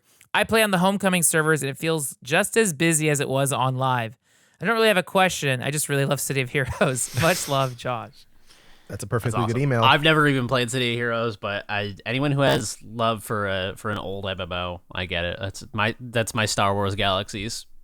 Yeah, I feel like also just to the concept of companies okaying private servers, I wish that was more common. I feel like there's so many old MMOs or just online games in general that I'd love to play that you just can't because there's no server support. I was talking, and I became friends with this guy, Jordan. He listens to a podcast at Summer Games Fest. He works for Heart Machine, and he was texting me. We were talking about Final Fantasy 11. Yeah. And like, that's a game I missed out on. And the other day I specifically looked up, like, can you play the 360 version still? And like, they shut servers down. It still exists on Steam, but Final Fantasy 11 is like the #1 MMO where it's like, oh, I wish I could sit down and play it, but it just seems like... I'm dying to play 11. Right? And I know I could just like resub the 14 and just immediately be thrusted in. It's a nice community. But it's like, 11 is like the thing I missed out on. It's like, it seems like it's just not worth the effort to try to get into these days, especially when it's like, I haven't even beaten Final Fantasy 7 Remake or Final Fantasy 16 or 5. There's so many other like single player Final Fantasy I can get into. But it's like, oh man, 11 is like the top shelf. Like, I want to play it. I should just do it. I would love to do. I think this is a like a area to explore with maybe like crew stuff. Is I think it'd be cool for us to find ways to play online games that are dead together and do videos on them, because I'm dying to fucking play Resident Evil Outbreak. Dude, call it Dead Game. Yeah, the series is right there. It's called Dead Game. Devs bad, and that's been the fun of I'm still playing Star Wars Battlefront too. Like, fuck yeah! I like awesome. like I'll play at the end of the night. It's so funny because I have a friend who's in Wales, and he'll it's like the morning for him before he has to do work or anything like that. It's like I'll be about to go to sleep, and it's just like passing like ships in the night. Like, oh, let's just play a Battlefront for a little bit, and then it's and the servers are still going. I think I saw on Reddit like the June 29th Resurgence Day. We will show developers we want Battlefield 3, Battlefront. This is our last stand. But it's like, I don't know. I'm just gonna keep playing till I get the achievements I need. But yeah, I really like Battlefront 2. But yeah, resurrecting. I mean, even my friend and I, same guy. We played Division 2. So there's something so fun about picking a random ass multiplayer game and like just getting super into it for a few weeks. Yeah, City of Heroes. Again, my brain is like, oh, if I can get achievements playing City of Heroes. But I'm happy to exist. City of Heroes Homecoming. See if you can get retro achievements going on it. Maybe they got something. Maybe, right. That's a good point. But that's literally how WoW Classic came to be. Is like Blizzard wasn't doing it. The private servers got so big that Blizzard had to like do a cease and desist. And then they're like, okay, actually, do you and you guys want to work for Blizzard? All right, tell us what you did. And they had a meeting. That's so cool. I didn't know that. And so they consulted on the WoW Classic servers, and then they kind of were able to have this mutual benefit. I think it was like, give us your tech, or they brought the guys in and they like consulted with them, and then like let them servers be or something, and then they launched WoW Classic, and now, you know, I mean, WoW is also another thing I always want to get into, but Final Fantasy, I don't know, it's I don't know. If only you got paid to do it, then it would be easier to stomach, right, Danny? Then I'm in. Then I'm in. But it's like I'm 34. I'm on heart medicine or whatever. I stuff. So it's like, as long as I keep living, like, as long as I can keep living for like at least another 30 years. That's another, and I should, but that's more time to play video games. You know, I don't know. So there's a lot of games to play. So that's why I'm just saying enjoy what you can. So Battlefront 2 is still my favorite game of the week. That's my game of the week still, is Battlefront 2. I really like it. Another online game I would love to play with you guys is Phantasy Star Online. Yeah, like the PS2 one or the GameCube one. Whatever, I'll play it. Whatever's available. Dreamcast. They have Final Fantasy. Phantasy Star Online. Phantasy Star Online 2. It's on the PlayStation Store and Xbox. You can get achievements. There is like crossover. I remember before they put it on consoles, having to sign up on a Japanese website to get it to work. But yeah, you can play that on consoles. Yeah. So I was joking. There's actually a Dreamcast version. That was the It looks like it was ported to Windows and re-released on Dreamcast as version 2 with expanded content. We should totally play the Dreamcast version. That'd be awesome. I played the Xbox version. I remember back then you had to pay like 10, but you had to call like a number and give Sega your credit card info. I think you could buy it on. Yeah, I played Phantasy Star Online on Xbox for like a few months, and it was really nice because it's like a hack and slash MMO. It's fun. I remember when I was, I think, 10 years old, I had never played Phantasy Star Online because I didn't have Dreamcast, but I read about it in a magazine, and I drew a bestiary of creatures that I imagined would be in that game. Like, I just would be like, yeah, there's like a monster, he looks like this. These are his abilities, because awesome. I couldn't play it. And that was my first foray into game dev as like a 9-year-old. That's better than reading the back of the box on the way home. As you were drawing characters in a game that you didn't play. Although I used to do that. I had when Kirby Superstar was not out yet, the Super Nintendo game. I had a Nintendo Power this summer, and I went away. I used to go to upstate New York for like a month every summer, and I brought the Nintendo Power with me that had like the feature article with like 3 pages of like first ever screenshots of Kirby Superstar, and I would just read it every day. I would just That's fucking. So cute. It was just 3 pages about Kirby Superstar, and I would just imagine how sick it was gonna be, and it was. It was a great game. Yeah, nice. That's what it's all about. The game in your mind is perhaps more important than the game on the screen. That's true. The Kirby Superstar that existed in my brain was superior to probably any game that exists in the world now. Exactly. It's certainly better than PEAK. Was it PEAK, would you say? Kirby Superstar in your mind? Is it a PEAK? I'm not going to dignify that with a response. That's a yes to me. All right, I think we should end this podcast because I'm sweating my ass off so hot in here. My camera's even fighting for its life. Thank you so much for listening. We have a lot of stuff coming up on Noclip. Like I said, a lot of crew stuff or whatever it's called, /@secret tape, whatever that means. We got some quick looks coming. We got one for PEAK, which we're going to record after this, and I've had 10 minutes to sit in front of the air conditioner to cool down. Some Summer Game Fest stuff has already dropped. You could check that out. Really funny stuff from Frank. I thought that entire thing was just so well done. You did a really great job on the editing on that and just your whole presentation. You're really good at doing these vlogs, and I hope you can do more of them, man, because this is... I know, that's why that Jet Set one, I'm dying to share it to the world. Hopefully it goes live. Hopefully. Oh! There's a bonus pod that we recorded last week on the Minecraft movie. Sorry, a Minecraft movie. Only one of them, not the only one that exists. I thought that was maybe the best movie pod we've done, so I'm very excited for that to go up. It's awful, but it was a lot of fun. Yeah, it was a good conversation where I think we had some very, especially you and Danny. I was just shitting on the thing the whole time, but some very interesting conversations about what that kind of movie is, who it's for, how do you translate Minecraft into a film. We fixed it too. We rewrote the movie and it's better. So there's a lot of moments where we figured it out. If you want to hear a better version of the Minecraft movie, then just listen to that podcast. Not here. Steve's lava chicken, yes, tasty as hell. There was no reason we have to do this again. No, I'll do it again. And yeah, more stuff from the Everbloom Technical Series. First episode's live. You can watch that right now on Sound Design. Learn all about that. Very interesting stuff of how games are made. More episodes in that series coming eventually. You know, it's busy time. Danny's got a lot of stuff all sort of piled up at once, as per always, but, you know, still have the Disco Elysium doc coming. You can watch Draw Fortress if you want. All the episodes are live. And we always have new stuff coming on the Patreon, patreon.com/noclip. You can subscribe there to listen to that Minecraft episode. I'm sure you want to do that. Trust me, it's good. It's actually a good episode. It's a very good conversation. It's almost as long as the movie, or it might be longer. I can't remember. The movie was 100 hours long as far as I'm concerned.